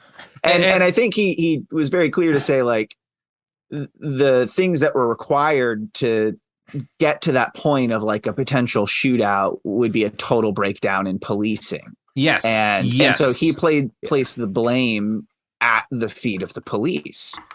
Basically said it's their goddamn fault that people feel the need to do this, because if they just focused on the crimes that Proud Boys commit in the Dallas area, basically minor assaults and stuff, they would trace it back to the people that are committing them, and they would cut down on these escalations. Because the same people are the ones that show up to these events time and time again. It's worth, like, Robert, you're talking about like an inflection point, right? And we spoke about like failures in policing too. I think part of the reason that we see things as super duper exceptional right now is the way that we teach history in schools here. But part of the things we don't teach are like that this has happened before, right? Like the Battle of Hayes Pond being a paramount example. If we look at the standoff at Wounded Knee, or the Second Battle of Wounded Knee, or whatever you want to call it, and like throughout the civil rights movement, right? There's a book by Rob Williams about a contemporary book about the use of firearms in the civil rights movement that people can read. And like all of this stuff did happen then, and this same tension that we're feeling now about like a society pulling itself apart and will it lead to a civil war also happened then, and people felt this then too. And the progress was made at that time. We didn't fix everything, right? Like that's why we're having this discussion now. But like, I think the fact that we've removed so much of like specifically the violence and the use of guns from our discussion of the civil rights movement sometimes leads us to see what's happening now as like really particularly exceptional. And it's not. Like, it's always been the case that marginalized folks have resorted to the same tools that are used to oppress them to defend themselves. And why wouldn't they? Right? Like Mike said, like Steve said, there's a very good and clear reason for oppressed people to want to defend themselves and their communities.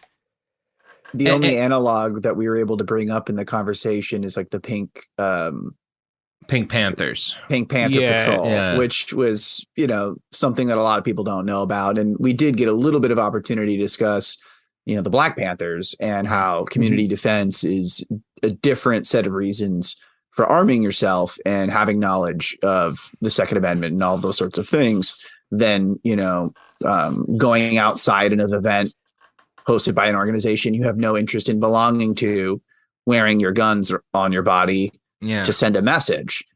That's a very menacing form of free speech. And I think another good moment to bring up when we talk about this would be the Red Summer of 1919, which was a series of race riots targeting Black people in the United States that also involved large groups and communities, particularly in cities, of Black Americans taking up arms and defending themselves, and was fairly enormous in its death toll. Hundreds and hundreds of people were killed.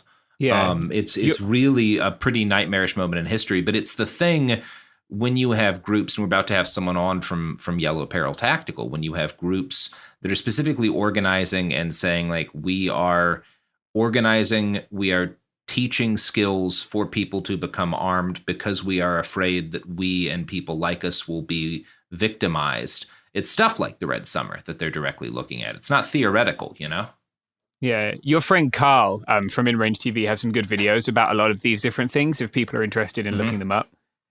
Yeah. And I think probably we should bring on our next guest for tonight, and Stephen will be staying on as well. Snow from Yellow Peril Tactical. Snow, do you want to introduce yourself and your organization for folks who may not be as familiar with this stuff as we are? We briefly covered y'all a little bit earlier in this, but... Yeah, thanks for having me. My name is Snow. My pronouns are she or they, and I'm one of the many members of Yellow Peril Tactical. We are a collective of leftist Asian Americans under the shared ideology of being anti-authoritarian. And we talk about all sorts of things, but particularly how to develop firearm skills and also community defense and the occasional shitpost. And first question, just because we're talking about this Cato Institute thing that Stephen was on, have you had a chance to listen to that yet? Since y'all I watched it twice. I have 4 pages of notes. Oh, yeah. Let's go. Hell yeah. Yeah. Why don't we start here? Yeah. Go off. Okay, like the chat was lit when we first saw that we were mentioned. We were like, wow, we fucking made it. Because originally we started as a shitpost account, and then we were like, oh, people actually care. And this is just one of those moments where, I don't know, it felt like really surreal that Cato would even give a fuck about us. Because we do all of this in our free time. This is like nobody pays us, right? And so we had a lot of skepticism going into it. And in a sense, we're a bit on the defensive, kind of preparing for a lot of false equivalence rhetoric and a lot of just like, I don't know, maybe like Orientalism as well. Just given the history of how like Westerners have viewed Asian culture. But ultimately, like the consensus has been that we were pleasantly surprised of how balanced it was. I thought overall it was very intriguing, and I got some good quotes written down, but I don't know if you want to go into those now or later or what. Can we start with I really want to like anchor this in having you explain what community defense means, like so people can understand why. And then we can go off on what people said on you. Yeah. So earlier, y'all were talking about like the 1919 riots, and it actually reminded me of like the Pacific Coast race riots of 1907. Oh God, yeah. A bunch of communities were like murdering and committing violence against Asian people, right? And 1907 was not that long ago, and in a sense, it never has gone away. And I think Chris Vile said it, like put it nicely when he was like, in the backdrop of a lot of anti-Asian violence. It's just that it's been a lot more prevalent among Asians specifically. That doesn't stop, like boba liberalism, identity politics from happening, where there's not like a grander vision of like what's going on at large. But we know that like our communities are under attack, and the cops don't give a fuck about us. And if anything, they just make it worse most of the time. And so it's truly up to us because, cops don't prevent crime. They come after and they fuck it up. And it's not something that has come easily to me personally. I've been in denial about it for a lot of years, around thinking like, if I just avoid going out late at night, if I am always walking with a buddy, if I just, spend 20 minutes looking for a closer parking spot, it'll prevent me from being harmed. And ultimately, like, that's just me being in denial. And part of it, another realization is like, being strapped, I conceal carry every day. That's not going to deter someone from attacking me because of how I look. Without doxing myself, I just look alternative, right? And knowing that puts me at risk has never deterred me from wanting to express myself with how I look, but I know the risks. And that doesn't stop people from harming me, but part of it is like, I'm not going down without a fucking fight. Like, my ancestors have come too fucking far. We kicked out the French. We kicked out the U.S., right? And now I'm in their turf. I've infiltrated the wire. But that doesn't mean, but it doesn't mean that it's going to stop them from harming us. And we know that we can't live in a fever dream where every single fascist on this planet will be gone. But at the very least, like, my life goal is to make them think twice. And I'm scared a little bit. It's interesting because you bring up sort of what I think is a really good point, which is that, like, even if you're in your day-to-day life, the fact that you're carrying a gun isn't going to stop somebody from starting, an interaction with you that could turn violent because you just look the way that you look. I do want to talk a little bit about what's kind of the opposite thing, and is sort of part of why I think folks were a little on edge when this event got announced, and that graphic came out that had, as we've discussed, Yellow Peril Tactical alongside these other groups. And there's one of the things that kind of results from the way gun culture works is that there's a very recognizable kind of uniform that you see. Particularly, you've seen it with the Boogaloo Boys. You see it with groups like the Proud Boys. It's the thing where you've got a plate carrier, a belt, an AR or some other kind of long gun, helmets, and usually other tactical gear on it. And this kind of this outfit, so to speak, has kind of evolved over time. It really is a result of the war on terror, and it's both an aesthetic choice, and there's a huge number of companies that exist, particularly on the right, to provide people with aesthetic options for kind of having all of this gear that are sort of ideologically simpatico with them. But it's also just actually some of this stuff is less practical than others, but the basics of the getup exist because it's what worked, right? One of the things people noted when the Taliban took back over in Afghanistan is that all of their special operations guys were dressed the same way that U.S. fighters dress, because it's just what works. You see the same outfits on Ukrainian and Russian spec ops guys. And one of the things when we're looking at kind of domestically, when you have people who are organizing and going out in the world armed as part of a public event, is that to people who are not familiar with what's going on, it can be hard to tell them apart sometimes. And that strikes me as a thing that the left particularly needs to deal with, because both in the media and also out in the field, you don't want to be mistaken for groups like the Proud Boys. And Stephen, I want to start kind of with you here, because I think your reporting has always done a really good job of kind of making that difference clear. If you kind of have any thoughts on that, and then we'll go back to you, Snow.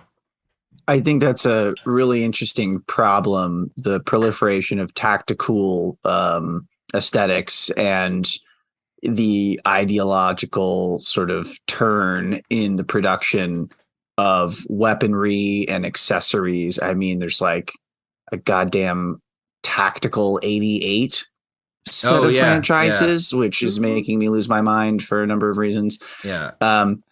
And that is a real distinct thing that I see all the time around here. And I think there's subtle things that groups do to try to distinguish themselves. Obviously, are patches. But in order to see a patch, you have to be close enough to someone in order to even find it legible. So then, okay, you have flags. But then you also have to know what these flags are. Something that some groups around here have done when they're, sort of protecting an LGBTQ event is they'll have flags affiliated with the LGBTQ movement. But once again, you have to know what those are. And more and more people know what those are these days. So that's a way in order to distinguish themselves. But it still takes a second for you to see a group of armed people and then process, exactly all of these sort of semiotic markers of who they are and what they're doing. Because if they have a different set of those things, it can be a very different set of conclusions that you can walk away from if you identify them. And in Texas, the right does love carrying these flags and wearing these patches. So it makes it very clear who has consistently shown up to these events. But like the reaction of normal people, if a group of armed people are leading a protest, is to kind of be like, what the heck? Double take. Maybe they'll start filming it because it's the craziest thing that they've seen that week. And ultimately, they have to kind of know some contextual clues in order to even make these distinctions, particularly when you're talking about groups like, John Brown clubs or Yellow Peril, where there's concerns around OPSEC or InfoSec, and you don't want to necessarily reveal your identities because you're already a part of a group that's facing violence at a disproportionate rate. And maybe you're, potentially targeted by the FBI at a disproportionate rate, like the former FBI officer, interestingly noted during the Cato conversation, that, you may have an even harder time sort of distinguishing yourself and making it known who you are. So it's an interesting challenge. I don't know if I have sort of any lessons from it other than that, these classic signifiers also seem to work. Sometimes they're kind of kitschy or, seem ridiculous, but it's kind of the same thing, like you said, about the spec ops stuff. Like it's been used for centuries. Yeah. Stuff like this has been used for a long time because it works, because you immediately can comprehend, is this person with a gun here to kill me or to protect me? Yeah. Yeah. That's really interesting, because I obviously have a complicated history with flags, but there's few better ways to inform other people about what a group of folks is doing than having one. Now, as long as you're not conducting an ambush and that's an offensive maneuver, and then suddenly, it's like, as long as you're cool with being like, we're here, and this is what we're doing, a flag is exactly the thing that you might want. Snow, one of the things I've always paid attention to and appreciated about Yellow Peril is the way in which y'all's social media and y'all's kind of forward face is both unapologetically focused on firearms, focused on training, and also feels completely different from any of the sort of right-wing kind of groups that focus on some of this, even when you're doing stuff that's like videos of people shooting and training. Do you want to talk? I mean, just anything in general on this subject that you've felt, but that's something I've always particularly noticed about y'all. Yeah, so thank you. We try really hard. You should see the group chat. But it's something that, when historically Asians represented in firearms culture tend to be conservative, folks who fit within the norm or, proximity to whiteness. And that's something that we are not at all interested in. And we know that comes at a risk. That's why one of the reasons why our identifiable tattoos, our clothing, and our faces are always blurred. One, because we don't want cult of celebrity around individuals. But two, it's like part of that is a lot of folks generally, but especially on the right, will kind of have this very grandiose, buffered sense of legitimacy, just because they have cool, video editing. They have like the nicest guns. They have a lot of guns. And our thing is like, you don't need all that.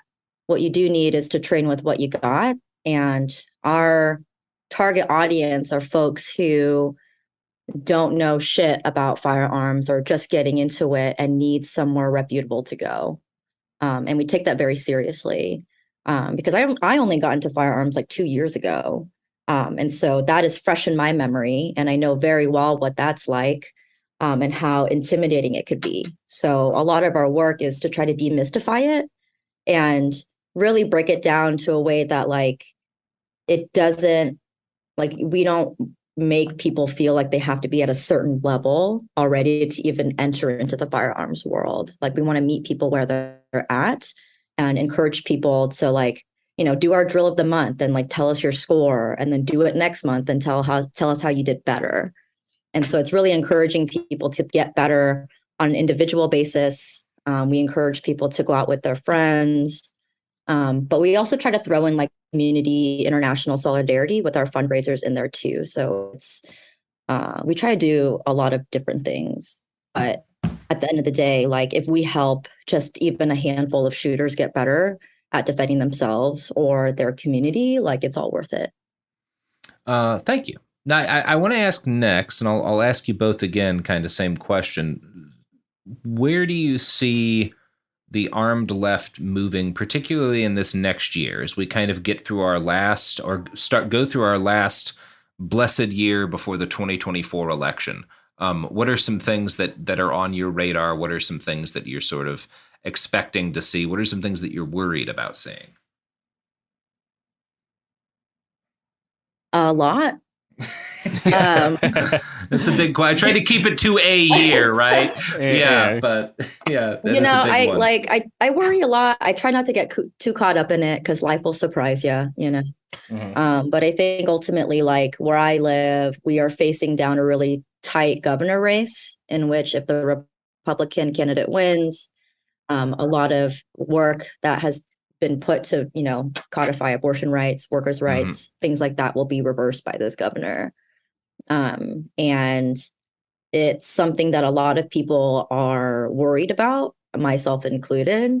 And where I live, even within city limits, there are white supremacist flags, Confederate flags, even just like a couple miles from my house. And so there's a lot of fear around that becoming even more emboldened, even though we've managed to fight back a lot and deterred. It doesn't mean that they're not taking this moment, the fash, right, to re-strategize and to recalibrate what they want to do next. And so it kind of feels like we're in the calm before the storm. Oh man, not like the J6 storm. That's not what I mean, but like genuinely what it will actually look like. Because I don't think there's going to be like, you know, we meet at the football field and we have like our drummers out and like our little pipe players out, and then we have a battle set. It's going to be like urban, like warfare is what I think. And a lot of other people think that too. And you just throw in climate change as a treat. Like we don't know what the literal climate is going to be like. And so it really just feels like there's multiple fronts right now, but it seems like climate change or the fascists will kill me before my smoking habit will. And a lot of people think that too. Yeah, I mean, I do anecdotally know a lot of people who justify their cigarette use with like, look, there's wildfires all around my house. I'm not worried about the Marlboros. It is October and the city of Portland is blanketed in smoke. I don't know if the cigarettes are going to get me. Steven, did you want to go next?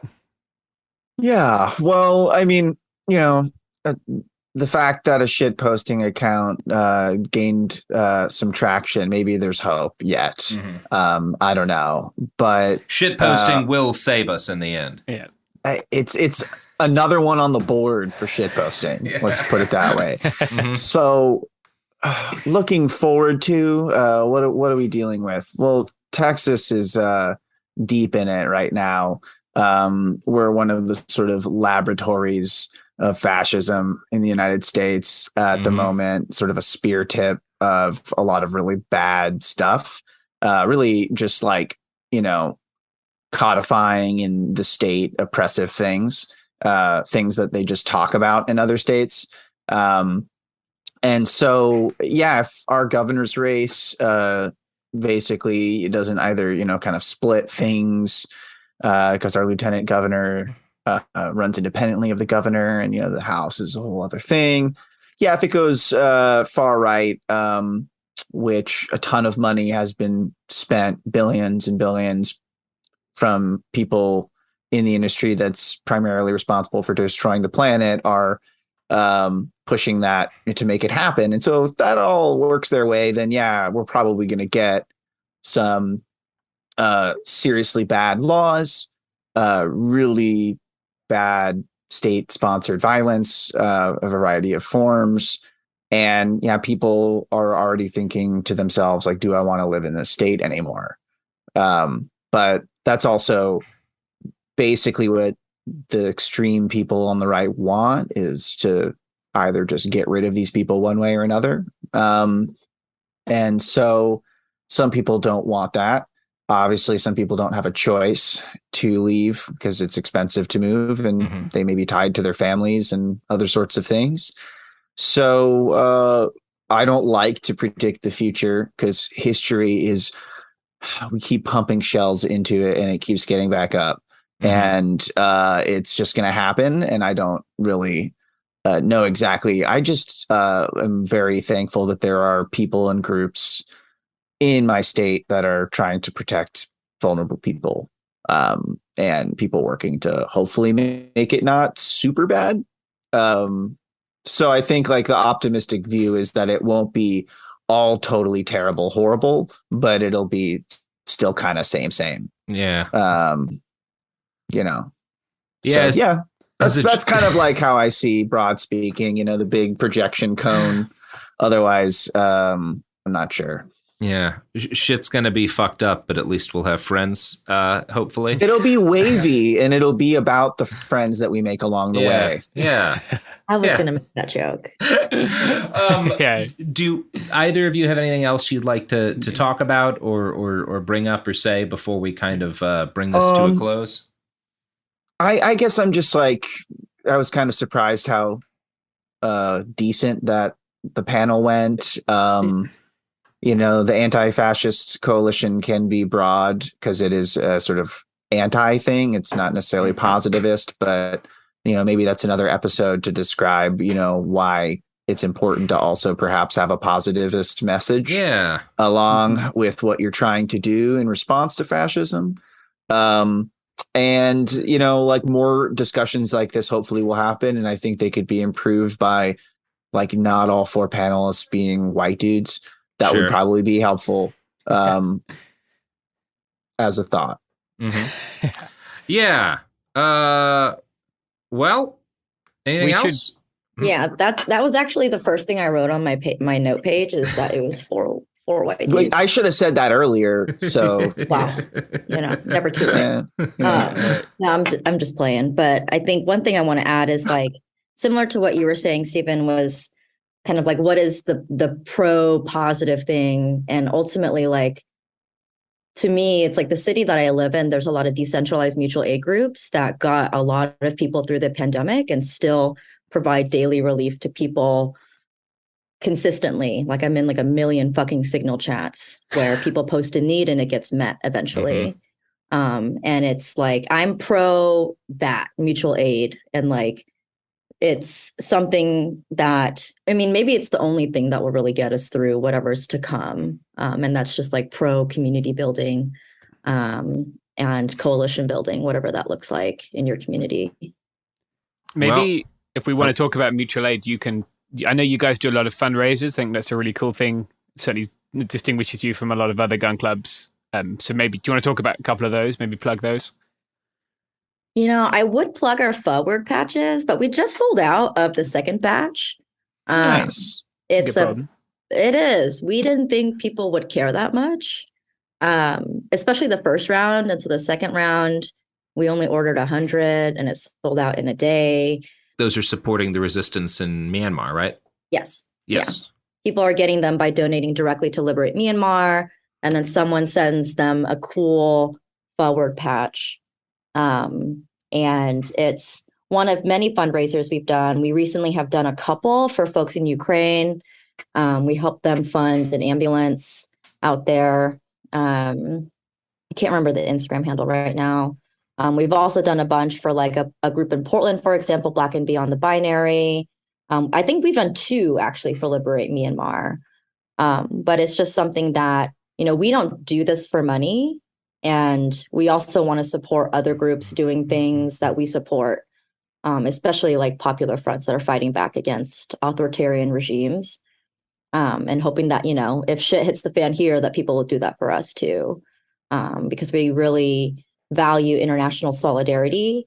And, you know, as corny as it is, we're like, we got us, you know, we fund us, not George Soros. But, you know, it's something that brings us joy to be able to help. And as mostly anarchists, we really believe that, like, we are all that we have. And we can't wait for someone else to, you know, a benefactor to come and save us, because that shit's just not going to happen. Yeah, it's great. Where can folks find you on the interweb if they want to follow along? You can find us on Instagram at yellow.peril.tactical. You have to spell it out, I think, because I think we're shadow banned right now. Our Twitter, regrettably, is YPT Actual. We also have a website, just yellowperiltactical.com. We just took it so no one else could. But that's where you can mainly find us. We are primarily on Instagram, but most of our stuff is on Twitter. If you really want to see us shitpost, go on Twitter. We recently got into it with this person in Oregon over the gun control measure. And let me tell you, it was a hoot, but also a little like maddening, because this guy actually ties into how we opened the episode, because he's a local liberal thought leader guy who saw two pictures of people with guns, one of them being fascists and one of them being one of y'all, and was like, clearly these are the same thing. It was a good time. Vote no on 114, in my opinion, if you're in the state of Oregon. But we'll talk about that at a later point. Stephen, you want to plug your... First off, obviously, really good work on the panel. I want to plug that for folks, because I think it is really worth a listen.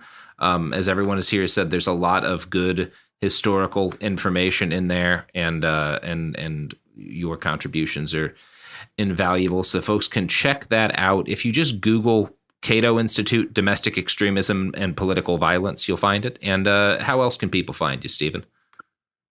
You can also find me on Twitter. I will make sure that my handle is there. It's at Steve Vanzetti, STE Vanzetti, as in the, you know, one of the two that got killed by the state unjustly.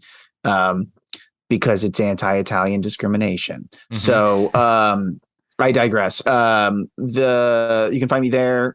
Protean is obviously something that I work with, and I would say check that out as well. It's at Protean Mag. That has a website, proteanmag.com. And anything else that you want to know about me, you can either find on Twitter or Google. There's really only like two guys named Stephen Monticelli in the entire United States. And the other one's like a CPA in his 60s. So that's just not that one. And yeah, you can find me there. Excellent. Well, I'm glad we got to end on a Sacco and Vanzetti reference. And yeah, everybody go help somebody.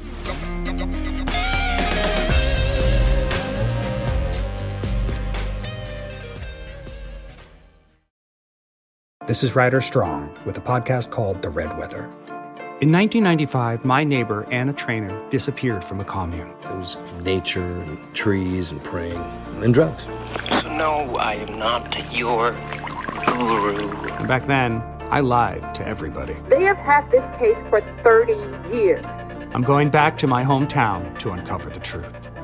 You can now binge all episodes of The Red Weather on the iHeartRadio app, Apple Podcasts, or wherever you get your podcasts.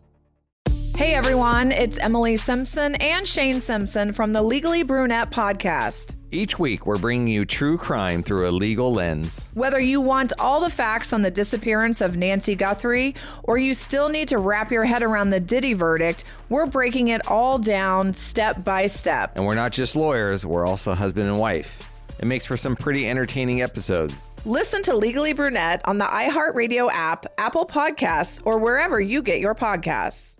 Ever feel like you're being chased by the marriage police? Welcome to Boys and Girls, the podcast where dating isn't dating. Arranged marriage is basically a reality show, except the contestants are strangers and your entire family is judging. You're sipping coffee with one maybe, grabbing dinner with another, and praying your karmic Ken or Barbie appears before your shelf life runs out. Trust me, I've been through this ancient and unshakable tradition. I jumped in hoping to find love the right way, and instead I found chaos, cringe, and comedy. And now I'm looking for healing. Boys and Girls dives into every twist and turn of the arranged marriage carousel. The meet awkward, the near misses, the heartbreak, and let's not forget all the jokes. Listen to Boys and Girls on the iHeartRadio app, Apple Podcasts, or wherever you get your podcasts. You know Roald Dahl, the writer who thought up Willy Wonka, Matilda, and the BFG. But did you know he was also a spy? Was this before he wrote his stories? It must have been. Our new podcast series, The Secret World of Roald Dahl, is a wild journey through the hidden chapters of his extraordinary, controversial life. His job was literally to seduce the wives of powerful Americans. What? And he was really good at it. You probably won't believe it either. Okay, I don't think that's true. I'm telling you, the guy was a spy. Did you know Dahl got cozy with the Roosevelts, played poker with Harry Truman, and had a long affair with a congresswoman? And then he took his talents to Hollywood, where he worked alongside Walt Disney and Alfred Hitchcock before writing a hit James Bond film. How did this secret agent wind up as the most successful children's author ever? And what darkness from his covert past seeped into the stories we read as kids? The true story is stranger than anything he ever wrote. Listen to The Secret World of Roald Dahl on the iHeartRadio app, Apple Podcasts, or wherever you get your podcasts.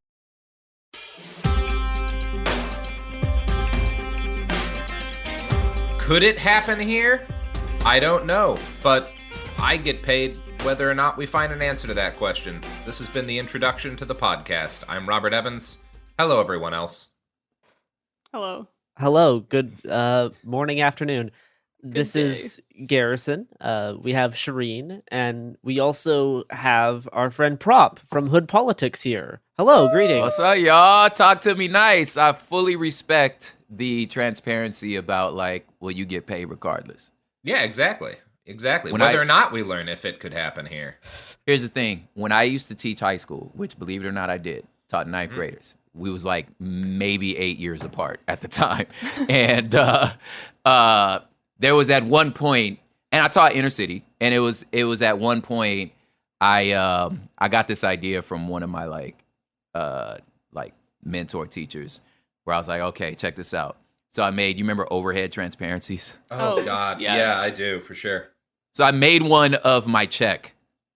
It was like, I'm just gonna put this up here because like y'all can do your work or not. You know what I'm saying? Like I get paid either way. Yeah. I get paid either way. I care. That's why I show up and I try so hard. You know, but you're not hurting me by whatever rebellion you're practicing here. Yeah. Like this is Life goes school on. ends at 3:00. At 3:05, I forgot everything you said to me. You know, so you're not hurting me. Now, if you want to make me earn this, then let's get busy, you know? And it was like, no, man, you going to earn this. I was like, all right, let's go then. You know, I was a great teacher. So it worked. Do you know? I mean, I may have turned off a few people, but I don't know that. You know what I'm saying? Do you know what does hurt me, Prop? What hurt you? Oh, God, Garrett.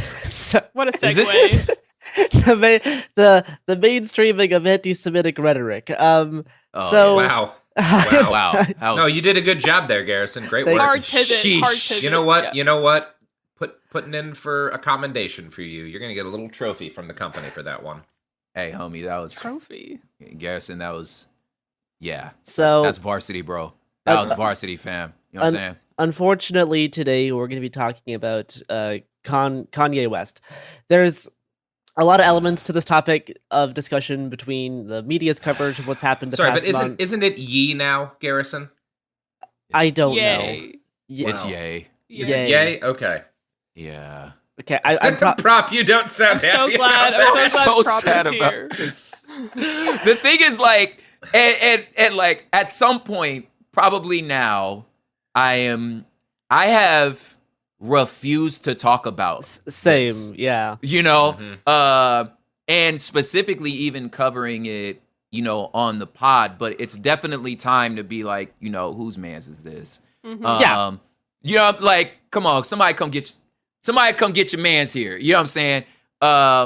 Yeah, there's a lot of different kind of parts of this between how the media's been covering it the past Yes. month, his own like history of like attention grabbing spectacle, the whole Yes. mental health side of things. There's religion, his uptick in It's anti-Semitic comments, and how the it's right's just been so reacting. There's a lot of stuff based on, you know, a few not great statements, and a lot of interesting things have revolved around him. I'm just like, pick your favorite subversive artist from 15 years ago. And then picture that person doing this. The You're guy's just like, oh, yeah, come no. on. Come on, man. Prop, my favorite subversive artist from 15 years ago might have been Dave Chappelle. You know, my favorite subversive artist from 15 years ago was probably Steve from Blue's Clues. Hey, Steve remains solid. He's a hero. Oh wait, no, I'm now seeing on Deadline that he has recently embraced white nationalism. And he said the 14 words. Got an 88 tattooed on the back of his head next to the blue paw print. Oh dear. Wow. That's a joke. Steve is fine. He's kidding. That didn't happen. Yeah. But yeah, absolutely. Because you're like, and knowing all of it is, and I hope I'm not co-opting this whole show, but it is the Tyra Banks clip from America's Top Model where it's like, we all believed in you, just furious, like God damn it, we believed in you, you know, Yeah, and as the perspective of like a younger person who wasn't really around for, I guess, when Kanye was better. Or the old Kanye. This stuff has not been surprising to me because I've only been watching him the past decade, and that's kind of what we're gonna talk about. It would probably be fair to call me like a casual knower of Kanye, but I'm much older than you, Garrison, and so I remember George Bush doesn't care about black people, which was like. Yep, that's the height of old Kanye. That seems accurate. That was the high water point to where we were like, he's for the generation. This is a new breed. Because, but what's ill is like, it was obviously a sign of his manicness. Right. Looking back, in retrospect, it was like, oh, he was in a manic episode. I mean, and the other thing is that he really just has a history of basic contrarianism. So yes, he'll oppose George W. Bush because that's the contrarian thing to do at the moment post 9/11. Everyone was very pro Obama, so instead he's going to be pro Trump because he's gonna try to be that subversive element. Exactly, and that's definitely been a pattern throughout his career. It just sucks to see it. Go ahead. I'm not an expert on his music. I wasn't particularly a fan, but the thing I know that like everyone talked about is the motherfucker sampled Blood on the Leaves, like, and that's but also at the time it was like, wow, this is, you know, he's trying to say something, and now there's a degree to which it's like, well, was that just the most contrarian, like, attention getting move he could be making, right? Yeah, I don't know. And like what you said, Prop, like initially when the t-shirt stuff was happening at Paris Fashion Week, I really did not want to talk about this because I thought it was just another one of Kanye's publicity stunts, kind of in line with his mega hat and Trump appearances from a few years ago.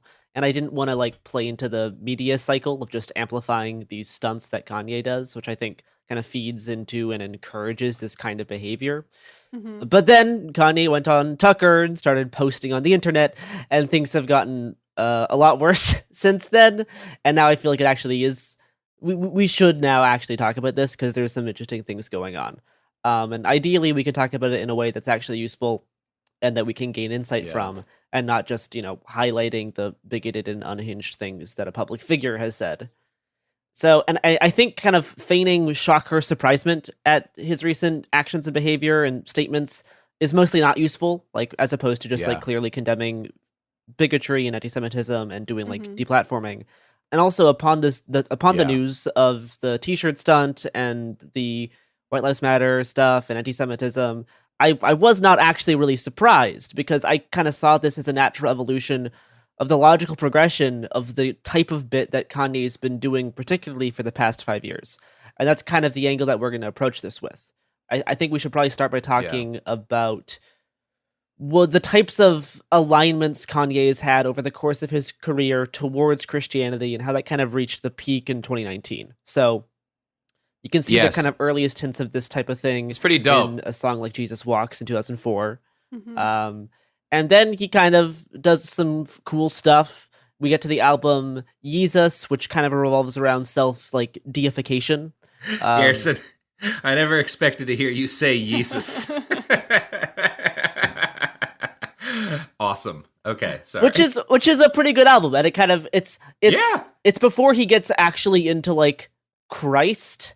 It's more like God as like a spiritual force that you can interact with and you can like align yourself with. Can I fill in the Jesus Walks area? Yeah, yes. Like important context about Kanye. One is understanding how the South Side of Chicago is, and what it's like to be Black. There's like you're not. How do I say this? Church is as normal as dinner. Yeah. In our community, specifically in the South Side of Chicago. Of course, your daddy's a deacon. Of course, your mom teaches Sunday school. Of course, the most hardened of criminals will stop and talk to Mother Johnson when they see her on the side of the road because she was your Sunday school teacher. Yeah. So, and you still come every Sunday. Like, it's just such a part. So the Christian idea is such an integral part of our community, and of course of his community, because he's just one of us, that of course he's going to do a song called Jesus Walks, of course he actually probably the whole time believed he was a Christian, because we all are, what I'm saying? Like, and unless you come from like the FOI or like Nation of Islam stuff situation, like specifically just with Black people, we just went to church, So, and all of our musicians, you take the greatest musicians of any of our times, they used to be choir singers. Yeah. They used to be in the worship band. Like it's just a part of our life, So for him to do that was not strange. No. What was strange was him thinking it was unique. Yeah. Like, that was the part that was so weird about, like, why you think this is... What? Like, yeah. There's the aspect of thinking that some of like the gospel type stuff he was doing was unique, which maybe was unique for being on such a large platform, but it was not new. And then the other thing that is different is that there is a difference between the type of like Black church that you're talking about and white Christian evangelical born again ideology very different around conversion, which is what he starts getting into in the late 2000s. What he became, you know what I'm saying? But that's why I was like, let me give it that. So that's why, like, at first, and I'm speaking as somebody who also came from like a very person of color experience with Christianity, and then finding, sort of white evangelicalism and thinking because we're using the same words that we're talking about the same thing. Yeah. And then you about 5 minutes sitting at that table, you're just like, oh, y'all different. And then you just kind of like make the little peace out sign and let me slide out because clearly we don't believe the same things. I mean, I first found your music as I was me and my family were exiting evangelicalism. Yeah. And that was a very useful kind of step that was still using some familiar language, but it was like going in a better direction. Yeah. That's dope. Didn't know that. Yeah. So I think the next kind of notable thing is the more gospel-esque album, Life of Pablo, allegedly inspired by the life of the biblical Paul. And there's the song Ultra Light Beam. which features contemporary gospel superstar Kirk Franklin and Chance the Rapper, who's also a very open Christian. Yeah. Then Kanye has a few years of dealing with mental health stuff. He gets hospitalized. He comes out of the hospital, and then in April, somewhere around 2016, he kind of endorses Trump, kind of. But then in April 2018, West sends out a series of tweets expressing admiration for Trump, including that he felt he was his brother, and they both have, quote, dragon energy. Hilarious. People like Chance the Rapper initially came to West's defense, saying that black people don't have to be Democrats, which he later apologized for, and a lot of tweets that were up that are now gone. Yes. And then one of the kind of worst inclinations of where things are kind of going was a fucking TMZ interview, which was supposed to be about Kanye's support of Trump, but then he went on to make some pretty gross comments about black people choosing to be enslaved. Mm-hmm. I don't think people necessarily understand what happened last week with the Make America Great Again hat. What are you trying to do with the message you're sending? Well, it was really just my subconscious. It was a feeling I had, like people were taught how to think, we're taught how to feel. We don't know how to think for ourselves. We don't know how to feel for ourselves. People say feel free, but they don't really want us to feel free. And I felt a freedom in, first of all, just doing something that everybody tells you not to do. I just love Trump. When you hear about slavery for 400 years, that sounds like a choice. Like, you was there for 400 years and it's all of y'all? It's like we're mentally in prison. I like the word prison because slavery goes too direct to the idea of blacks. It's like slavery, Holocaust Jews, slavery is blacks. So prison is something that unites us as one race, blacks and whites being one race. That we're the human race. And fun fact, like Van, who stood up to him, I think to this day, especially among like black media figures, he's, as far as I can remember, like one of the only that confronted him in the moment, boldly, didn't mince his words. You could tell he was like almost weeping because, I mean, that's the way I felt watching it, where it was just like, oh, what are you saying? Like, it's just so hurtful because you're like, you can't believe, like, come on, man, like, drop the act, bro. Like, now we're all suffering. It's almost like I get it.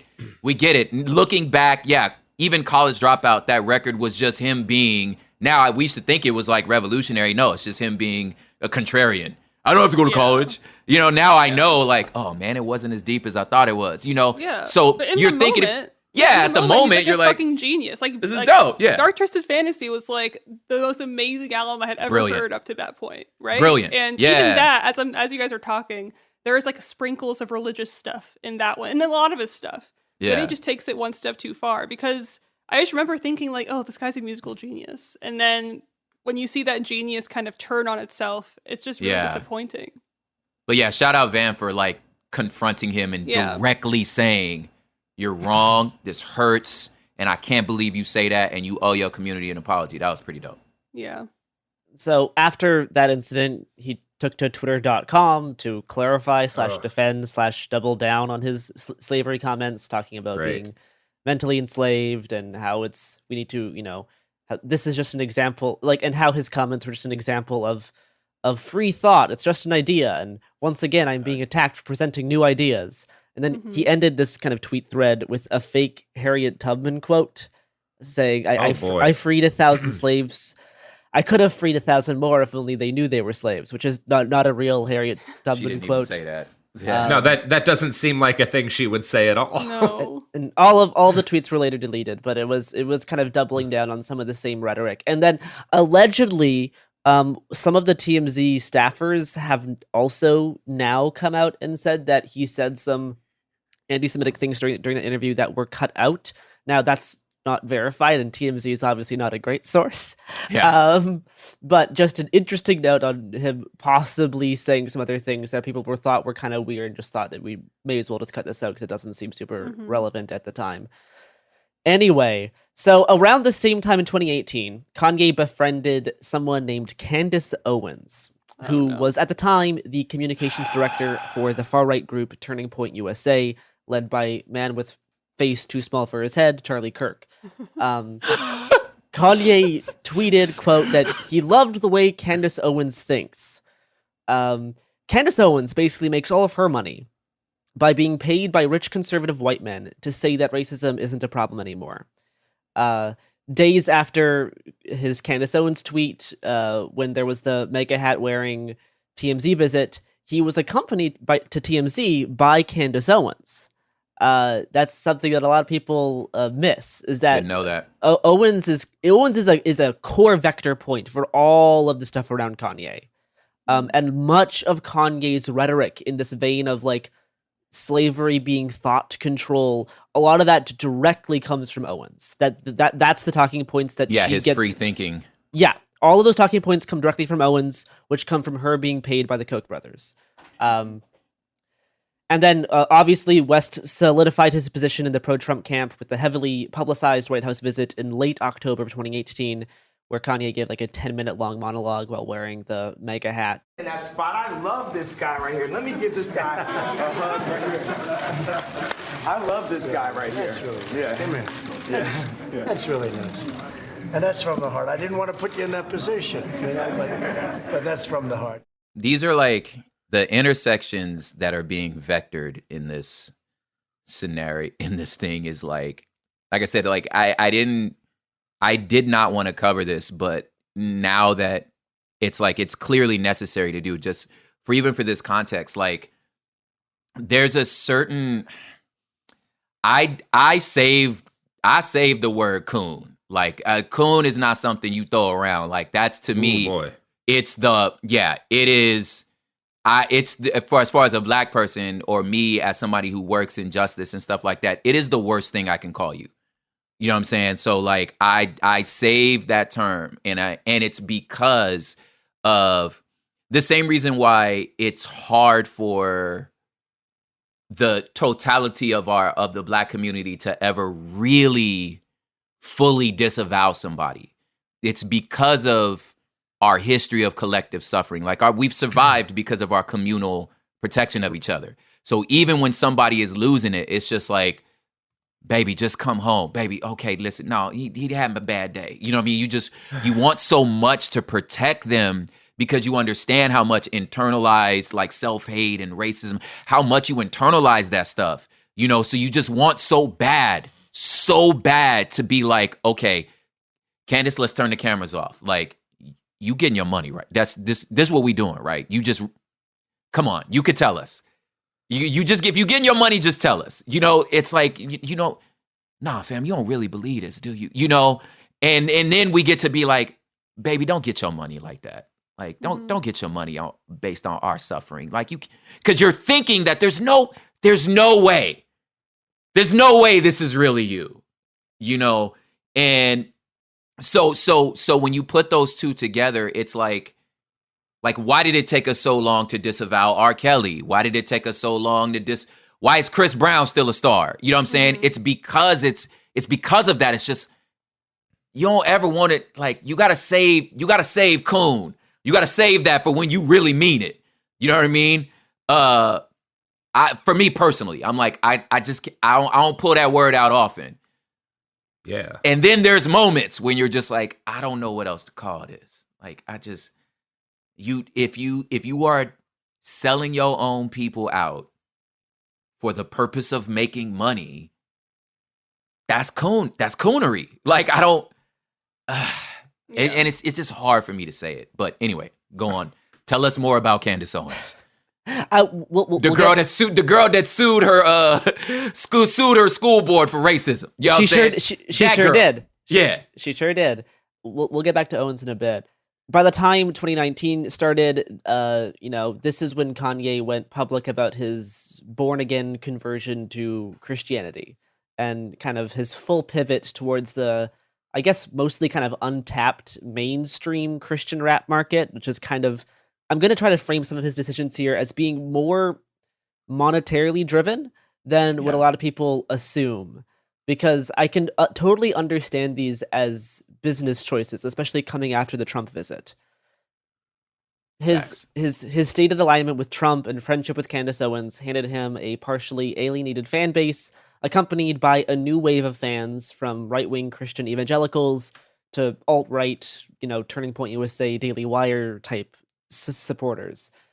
And then by the beginning of 2019, West kind of tamped down on some of his explicit Trumpian political persona type stuff. And in its place came this weekly pseudo-Christian gathering known as the Sunday Service, which is like a weekly, mostly invite-only, choir-packed music gathering that changes locations every week. Sometimes at properties owned by Kanye, sometimes at churches, outdoors, all around the country. Yeah, see, and this is where things start to get uncomfortably culty. This is where things get quite culty. Yeah, and it's like, and don't get it like, let me not cap. They were objectively dope. Like as music's concerned, hey, these are objective, and that's the hard part about Kanye, where it's just like, this shit is dope though. Look, you go back a couple of decades. That was not untrue of People's Temple. Right? True. They had great artists. They put on great music. That was a big part of their appeal. In addition to the fact, and Kanye for Sunday Service hired a lot of extremely talented people to lead up those programs. A lot of like legendary gospel singers, and very recognizable names. And again, given that his history and context, and then the context of just Black people in general, part of it felt like at the time, okay, he's trying to return to his roots. It's like, this is what you grew up in. And you realized, like, maybe you've gone too far. Maybe it's like, I'm so far into this Hollywood world. I'm starting to like, so I'm like, I'm going to do my best to like anyone does. Like, let me return back to what I know was the safest moment in my life. And it was Sunday services. So it's like, so I gave him the benefit. I gave him the benefit of the doubt, because it's like, that's what we all do. You return home, you start praying again, you know what I'm saying? And just, anyway. I would totally believe that if it weren't for the fact that he tried to trademark the term Sunday service. Yeah. Right? Like, once you start doing that, you're like, I wonder what's actually going on. Wait a minute. Here. Like, performers and attendees had to sign NDAs and adhere to a strict dress code that changed every week. The service featured gospel-inspired remixes of classic songs from different genres, and also straight choir-led gospel tunes with the occasional biblical sermon, often given by like a white guy in his 30s, or sometimes Kanye. Yeah. It's probably mostly known for attracting celebrities to come, and then also playing at Coachella in 2019. Yeah. Well, there's nothing wrong with Coachella, so. Yeah, nothing ever bad's happened at Coachella. Nothing there. They're just normal booking promoters that are just looking at numbers and saying these people will buy tickets. So I know I showed this to you, Garrison. Have you ever seen the movie Marjo? No, I have not. There's a couple of, it's about the evangelical movement right at the start of the religious right. Okay. The Falwell days and everything. Uh-huh. And there's a couple of moments that show an early megachurch with a majority Black congregation and incredible singers and incredible music acts, and then a bunch of like old white people running things and taking all the money. I don't know. Sounds familiar. It makes me think about that a little bit. Familiar. I don't know entirely. Yeah. And the thing is, like I said, obviously as a fan of the show, I'm familiar, Garrison, with your history. And even you describing your history at church is just like, God, it's just not my experience. That wasn't the church we were in, because I was just in a whole different tradition. Yeah. So when you come across, and I can't stress this enough, when you come across, the Nashville of it all, the CCM of it all, like in these bigger, suburban mega white churches, you think you're saying the same thing. Yeah. Like you just, it's this weird, and I know one of the things for me was and then Oscar Grant happened. You know what I mean? And then Mike Brown happened. And then I'm like, And then you realize like, oh yeah, no, we're not. And then then you start questioning your own background. Like, dude, well, what did we believe when we was kids? You know what I'm saying? And then looking at this Sunday service, I was like, yo, this is youth group. That's what we did in youth group. You just, you get a good singer and they remix a Jodeci song and just put absolutely. praise in it. You know what I'm saying? I'm like, oh, you're just singing a pop song and you're just giving it Christian words. This isn't clever. Like, we've been doing this, but then like same thing. Like once you exit that, like, that subculture and you start like breathing the air and you're just like, oh, so you're telling me Muslims don't have horns and aren't, you know what I'm saying, immediately going to hell? It's not like that. Turns out they're just wonderful human beings that believe beautiful things. Then you start looking back and you're going, damn, maybe I did kind of drink that Kool-Aid, But yeah. And we're going to be talking about, we're talking about how kind of the white suburban church can be sometimes saying the same words, but also be very different. We'll be talking about Joel Osteen in a little bit. Oh, God. Oh, yes. Yes. Yes. The smiling pastor. Like, I'm telling you, dog, like you just, and then, once the veil comes off and you realize like the way these people are talking to you. And for me, it was like, oh shit, you use the same words you're using about my experience, you're using about the queer community. Absolutely. You're using about the trans community. And then you start going, oh shit. Oh, okay. Oh, it's on now. You know what I'm saying? Now you're like, oh, okay, nah, I'm cool on all this. Let me go to Ethiopia. Let me see what y'all think about this, But yeah, anyway, that aspect. And then I mean, I'm rambling because it's so close to home. This Kanye shit is so close to home that like, you're like, because I can see how you'd fall for it, is what I'm trying to say. Sure, I could see how he'd fall for it, Kind of at the height of his Sunday service stuff in 2019 is when Kanye started openly talking about his born-again conversion to Christianity.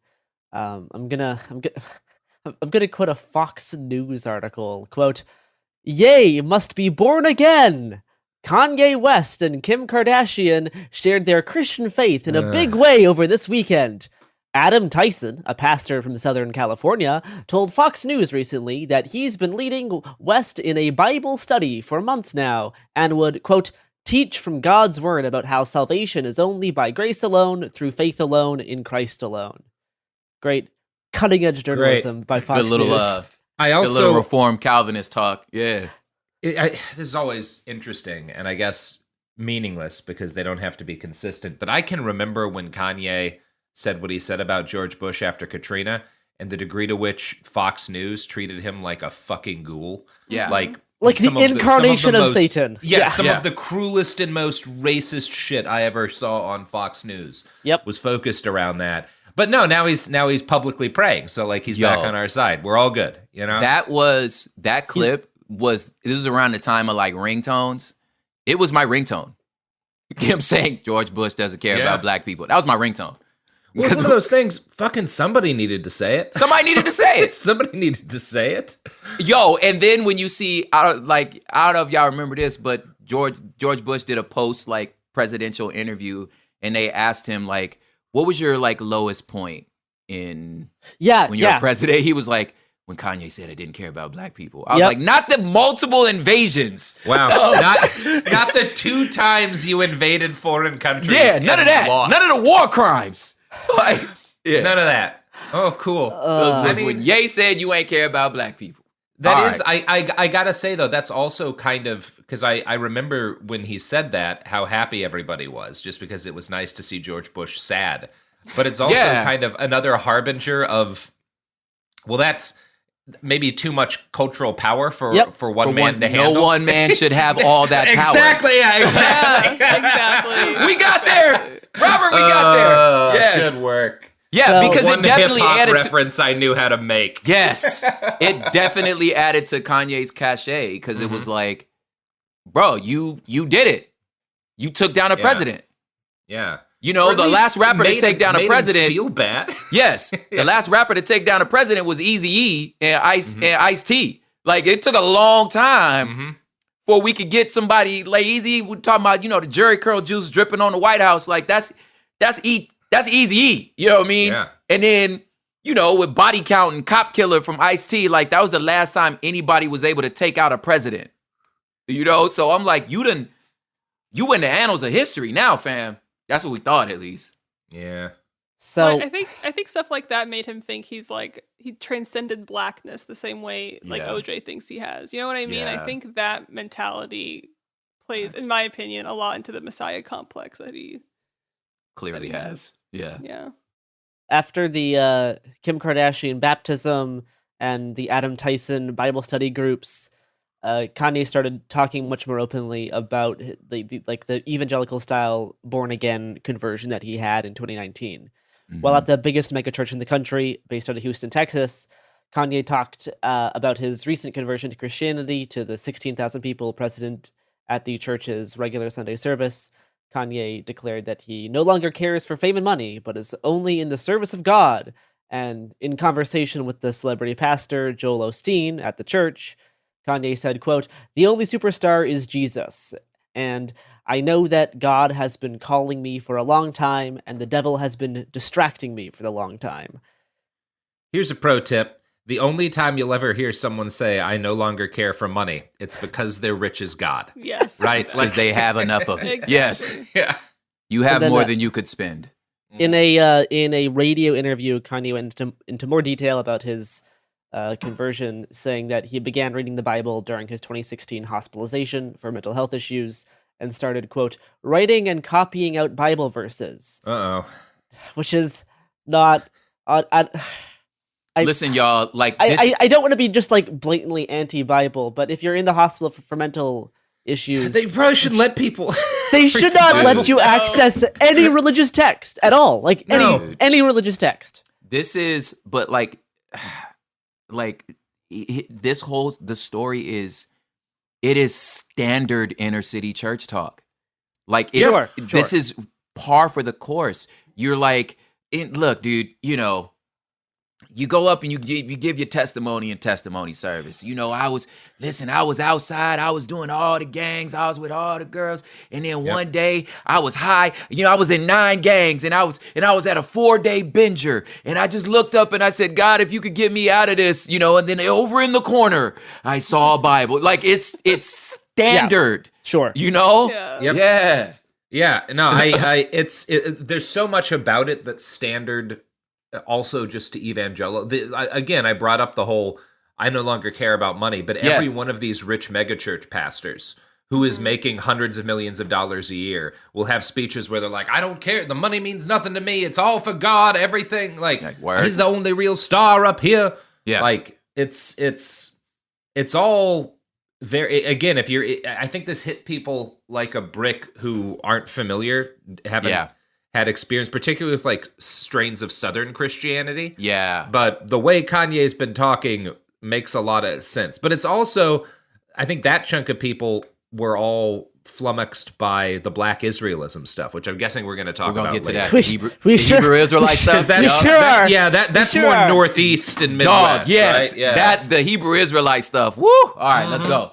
So, lot to say there. lot of thoughts. Yeah. So around this time in 2019 is when Kanye announced that he's no longer making secular music, which is a term I heard a lot as a kid. Yeah, I bet you did. Secular music. You listen to secular music? Absolutely not. No. No way. That's worldly, man. No, absolutely not. Worldly. When's the last time I heard the phrase worldly? Yes. Yeah. That's worldly. You're up there. I'm in the world. Not of the world. That's right. In it, not of it, baby. So this led to his late 2019 album, Jesus is King. It's objectively, it's a good album. It is, but it's also borderline Christian dominionist in some themes. The very first words in the album are "God is King, we are the soldiers," and that song ends with "the army of God and we are the truth." Yep. So you know that goes into ideas about like the kingdom of God, we're the soldiers. In this idea, there's this battle between antagonism against the godly community from the forces of spiritual darkness. And, shout out and woo-woos and theirs for every Christian rapper of the world who had this guy make one record and then cover everybody's charts. So now no one cares about how you've been serving at these Camp Kannakucks, rapping to these 12-year-old white kids and trying to get your albums out, and then this fool Kanye just cleans up your whole subgenre. He had the pretty funny song, in my opinion, "Closed on Sunday, You My Chick-fil-A," which I think is funny. Now that's actually pretty good. But the man is talented. No one's arguing about it. It's also probably sincere because that song ends with "Jesus, listen and obey." So it's No, it's funny. It's that it is there's funny. There's this with hip hop, as a rapper, there's this fine line between clever bars and dad jokes. It's real. You got to teeter on that, and I was like, yo, you are dancing on that border with this one. So evangelicals kind of embraced Kanye in this period. Some were obviously skeptical based on him being a black person and his general past, but overall, a lot of people were happy to have to use him as a token figure almost. Yep. Mm-hmm. We love Kanye. In a Guardian piece titled "Kanye West is Spreading the Gospel of White Evangelicals," Malaika Habali writes, quote, "Like other black conservatives, the rapper and designer downplays racism while promoting bootstrap virtue signaling.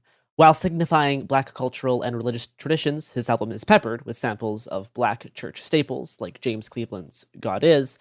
West advances the gospel of white evangelicals. Although he has challenged conventions in nearly every aspect of his artistic life, Kanye West has been born again as a conservative."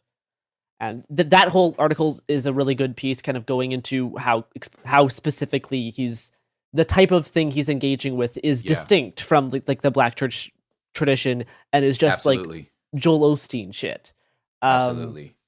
And the then Hillsong of it all. Exactly. Do you cover Hillsong? Are we going to talk about Hillsong at all?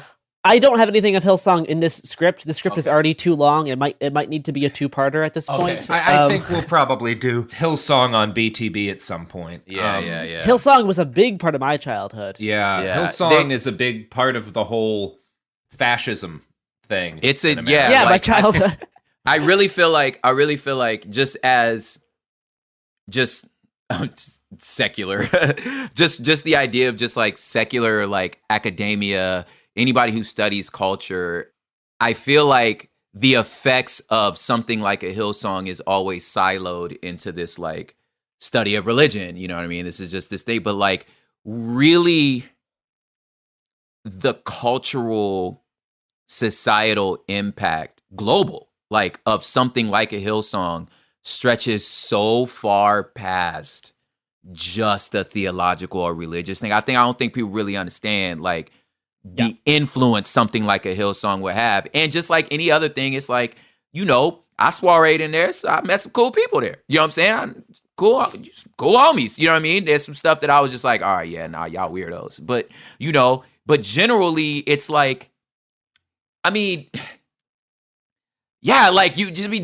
went to Hillsong, New York. You know what I'm saying? So just the type of influence over so much of even just pop music. It's y'all understand, top 40 pop songs were actually written by their worship band. Just stuff like that. The effects of something like a Hillsong, I feel is grossly underreported and underrated.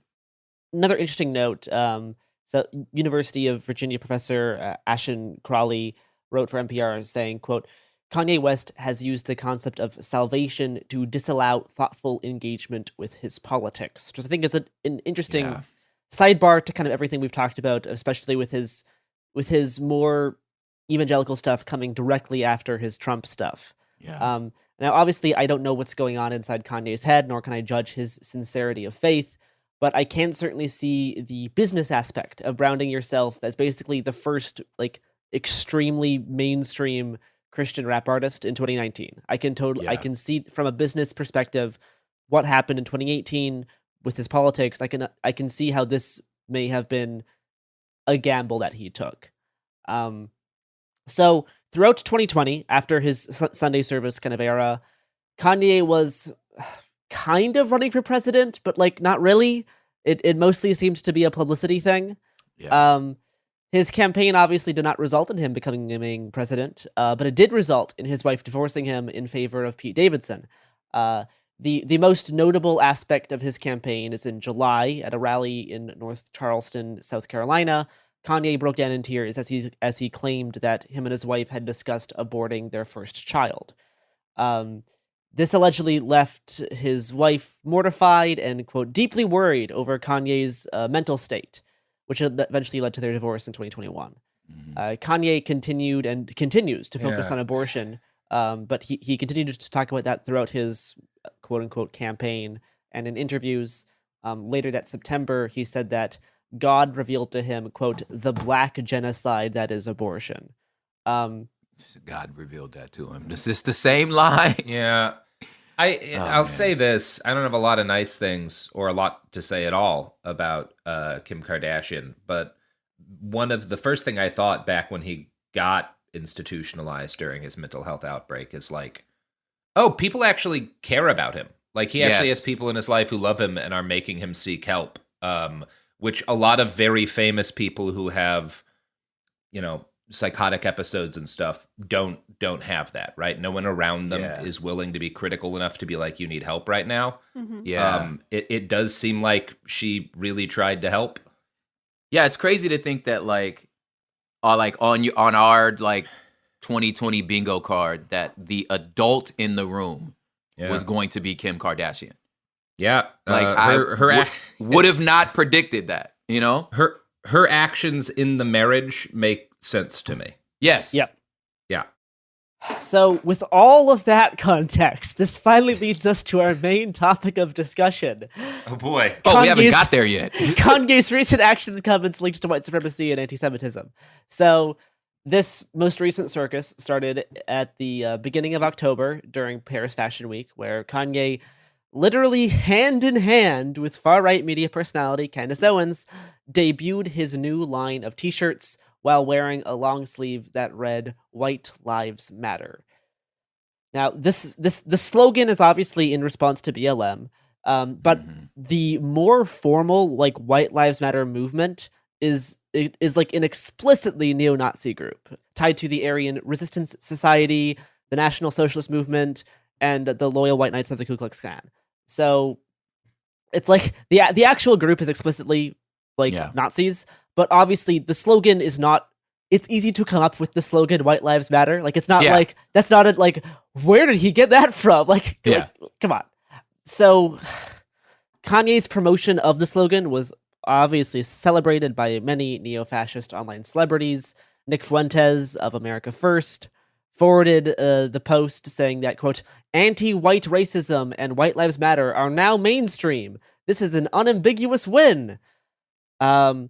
And then Tucker was very quick to do a segment on his show where he wondered what the t-shirt was really about. Oh my God. Days ago, during Fashion Week in Paris, West, accompanied by his friend Candace Owens, unveiled a t-shirt that read simply, White Lives Matter.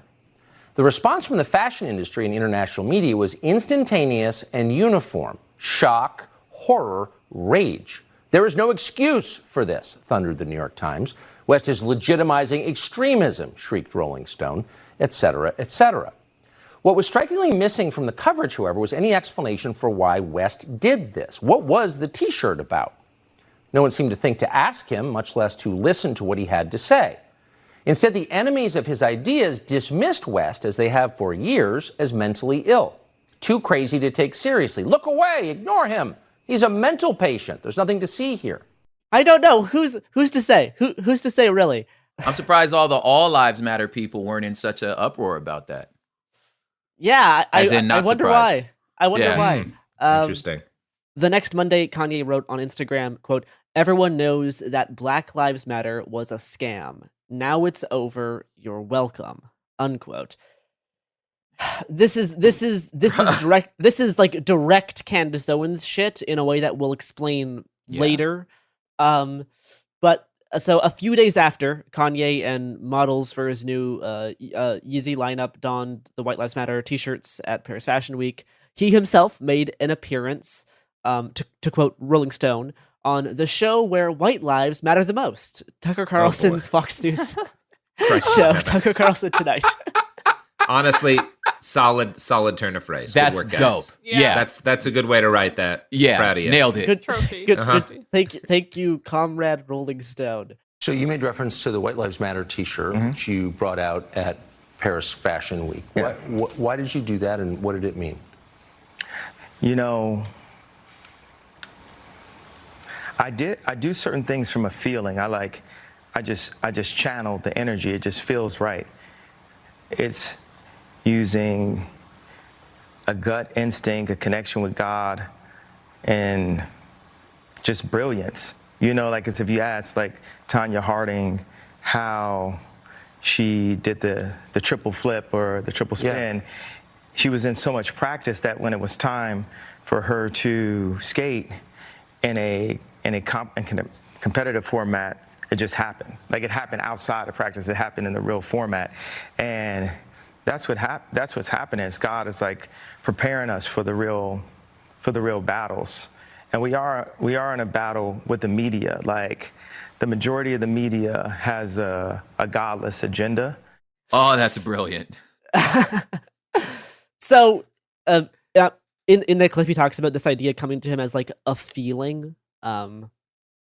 This is basically the same explanation that he gave for wearing the mega hat. It's like a spontaneous gut instinct or feeling. The spontaneous decision to make model and sell overpriced printed t-shirts. He also said that about like wearing a kilt. I remember for one of the records. Okay. He said he had that feeling over that he was going to do it in Chicago because he wanted to set young black men free. So he was going to wear a kilt. He also said when he was going to run for president that it just happened in the shower. And he just started laughing. And he was like, I'm going to run for president. I'm going to be the president. I don't not believe him that these ideas come this way. Exactly. That probably. But it's funny to frame the decision to do these very planned out things as just a single gut moment of spontaneous instinct, because making and producing t-shirts takes it's like a process. And he talked about this as if he decided to do this right before going on stage at Paris Fashion Week, which no, this was a decision that you made and you then took steps to execute. So in that section of the interview, Kanye did go on to dismiss the assertion that his behavior is the result of any mental health issues. Then in a segment talking about Lizzo and body positivity, Tucker and Kanye had this exchange referencing body weight being demonic and a part of, quote, black genocide. It's actually clinically unhealthy. And for people to promote that, it's demonic. You know. What can I ask? Yeah. I've noticed this also. Yeah. Why do you think they would want to promote unhealthiness among the population? It's a genocide of the black race. They want to kill us in any way they can. Kanye then goes on to talk about abortion also being black genocide, which he has been talking a lot about in the past few weeks. That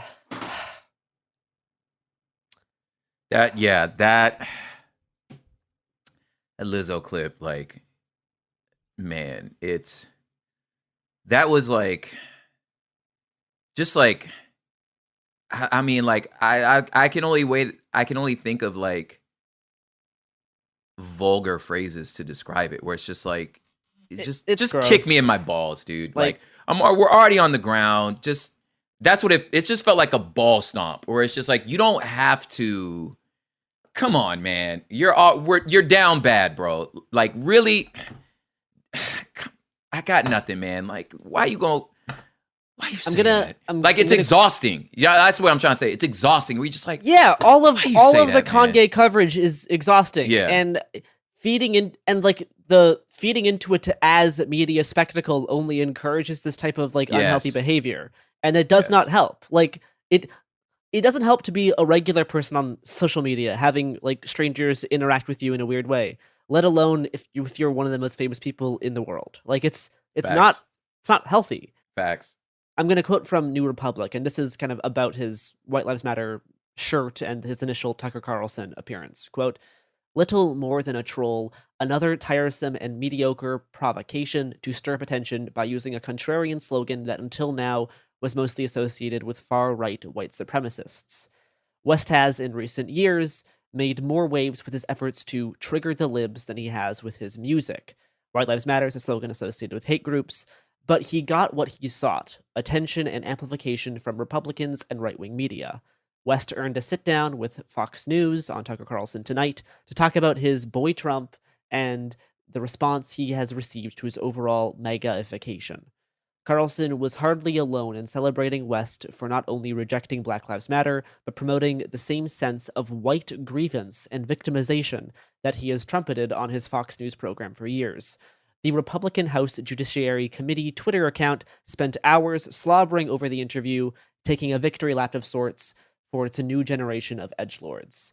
And a tweet from the Judiciary GOP account is still up that just reads, "Kanye, period. Elon, period. Trump, period."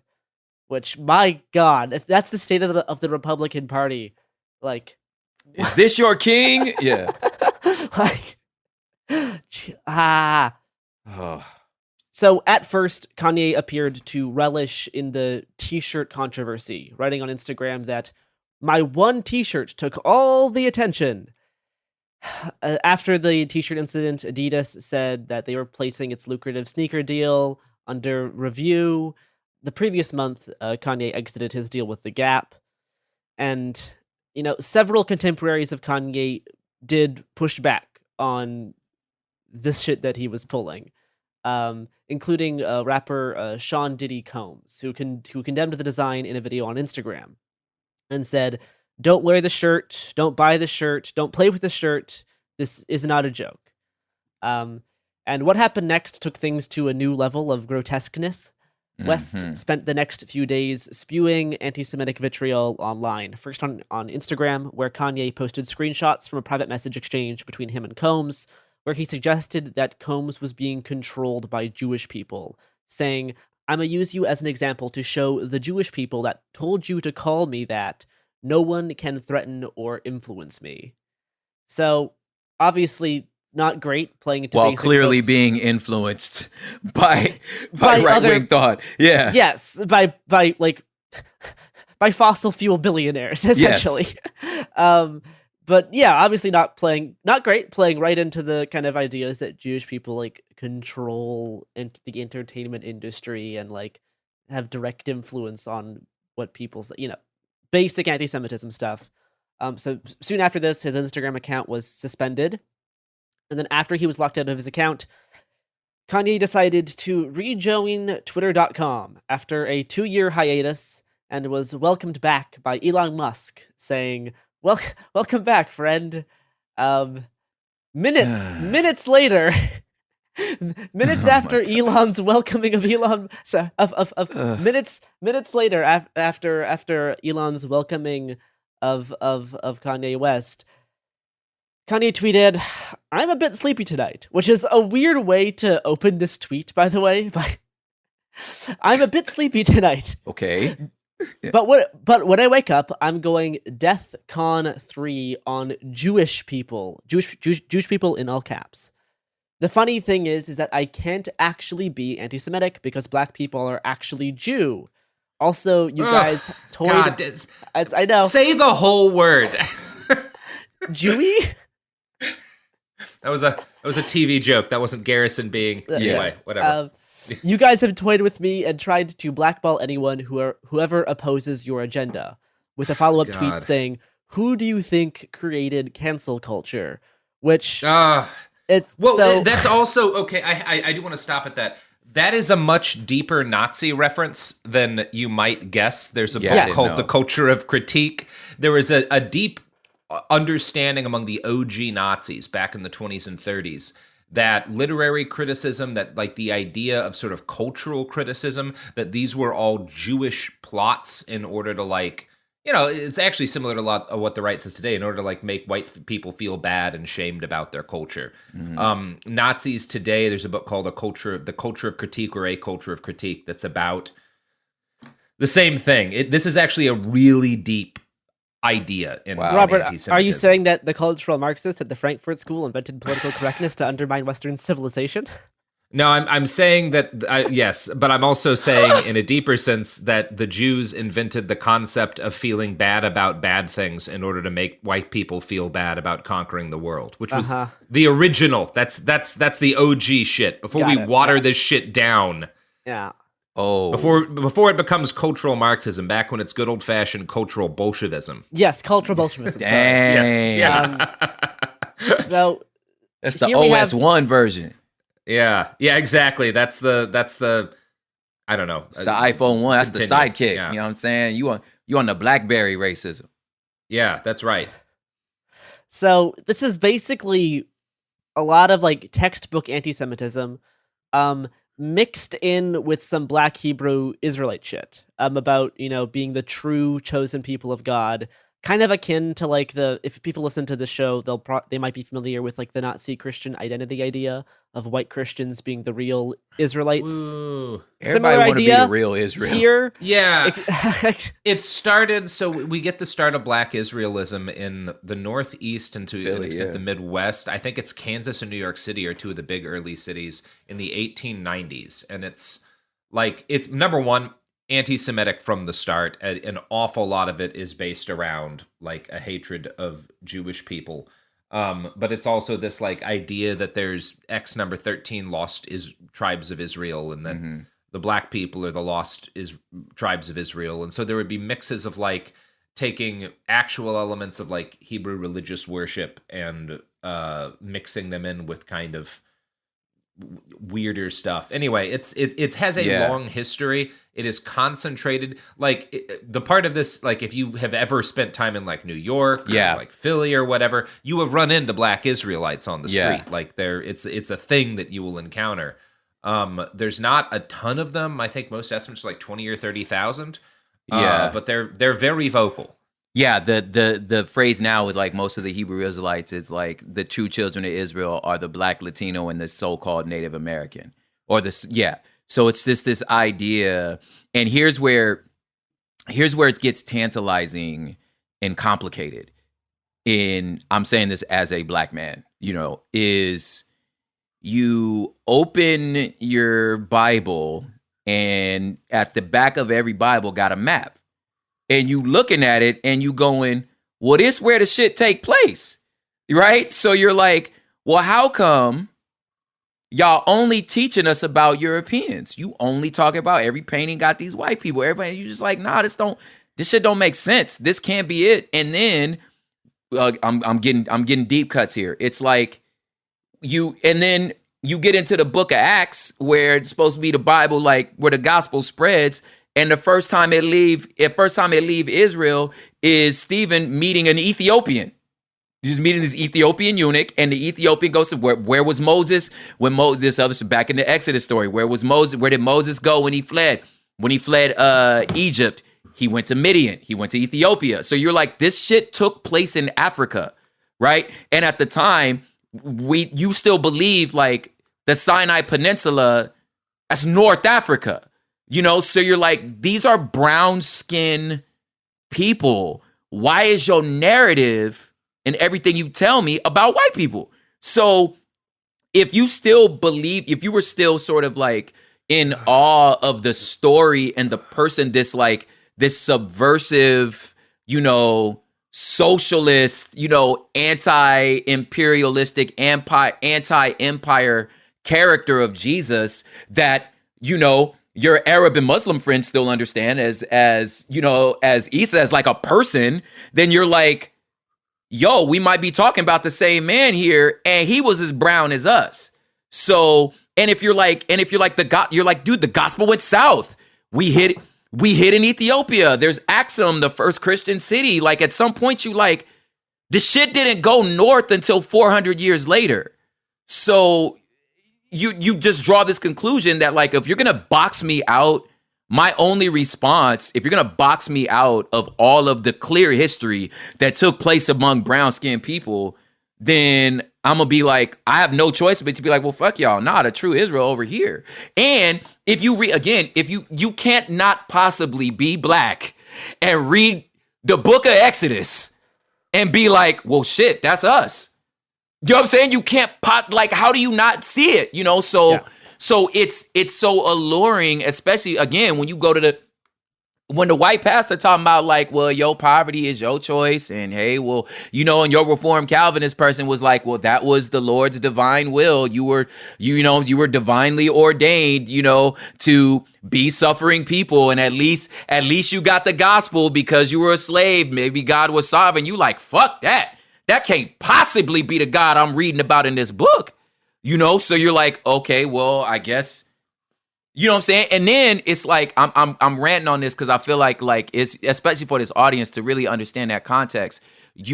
This street in a lot of ways, like it became like this street religion. It gives these young men dignity. You know what I'm saying? You're offering them a sense of history and importance and dignity and order that you usually just get from the streets. You know what I'm saying? It's not happening in Sunday school because at church, that's just old women singing these hymns in the big hats. It's like, I'm not getting that sort of like that masculine hit, if you will. You know what I'm saying? So like a lot of this faith, like it attracts young men because it's like we needed that order. We needed somebody to like come and like be a little more military about us, but then tie this longer history. Because if the only history you hear about yourself is your oppression, for somebody to be like, nah, you the chosen people of God, you're going to be like, well, hell yeah, you know? And then again, like I can't stress this enough.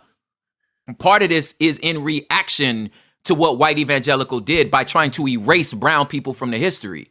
You know what I'm saying? It's like, I'm like, that's clear. He clearly, your picture is Michelangelo's boo thing that's an Italian man. Like, that can't possibly be the dude in these books, you know? So you like, I mean, Jesus was black. Like, that's your only conclusion. And you like, and these people are saying, yeah, you're right. Absolutely is. And you're like, well, shit, I'll rock with y'all, you know? And it's definitely unclear what the extent of Kanye's belief and stuff around Black Hebrew Israelite type stuff is. He still has a lot of the evangelical type stuff going on in what he's saying. So he could have just picked up these types of things from cultural osmosis. We'll hear a little bit more about what he has to say about this in the next episode, but I'm gonna have to call it there. Yep, that's gonna be a day. And join us after the weekend for a special part 2 on the feed, talking about more of the same thing, but getting slightly worse. And turns out when you get kicked off Twitter, that doesn't stop you from saying bad things. You just start saying them at other places. So anyway, that's that. Bye. Very impressed, Garrison. Hey, we'll be back Monday with more episodes every week from now until the heat death of the universe. It Could Happen Here is a production of Cool Zone Media. For more podcasts from Cool Zone Media, visit our website, coolzonemedia.com, or check us out on the iHeartRadio app, Apple Podcasts, or wherever you listen to podcasts. You can find sources for It Could Happen Here updated monthly at coolzonemedia.com/sources. Thanks for listening. Hey everyone, it's Emily Simpson and Shane Simpson from the Legally Brunette podcast. Each week, we're bringing you true crime through a legal lens. Whether you want all the facts on the disappearance of Nancy Guthrie, or you still need to wrap your head around the Diddy verdict, we're breaking it all down step by step. And we're not just lawyers, we're also husband and wife. It makes for some pretty entertaining episodes. Listen to Legally Brunette on the iHeartRadio app, Apple Podcasts, or wherever you get your podcasts. You know Roald Dahl. He thought up Willy Wonka and the BFG. But did you know he was a spy? In the new podcast, The Secret World of Roald Dahl, I'll tell you that story and much, much more. What? You probably won't believe it either. Was this before he wrote his stories? It must have been. Okay, I don't think that's true. I'm telling you, the guy was a spy. Listen to The Secret World of Roald Dahl on the iHeartRadio app, Apple Podcasts, or wherever you get your podcasts. The more you listen to your kids, the closer you'll be. So we asked kids, what do you want your parents to hear? I feel sometimes that I'm not listened to. I would just want you to listen to me more often and evaluate situations with me and lead me towards success. Listening is a form of love. Find resources to help you support your kids and their emotional well-being at sounditouttogether.org. That's sounditouttogether.org. Brought to you by the Ad Council and Pivotal.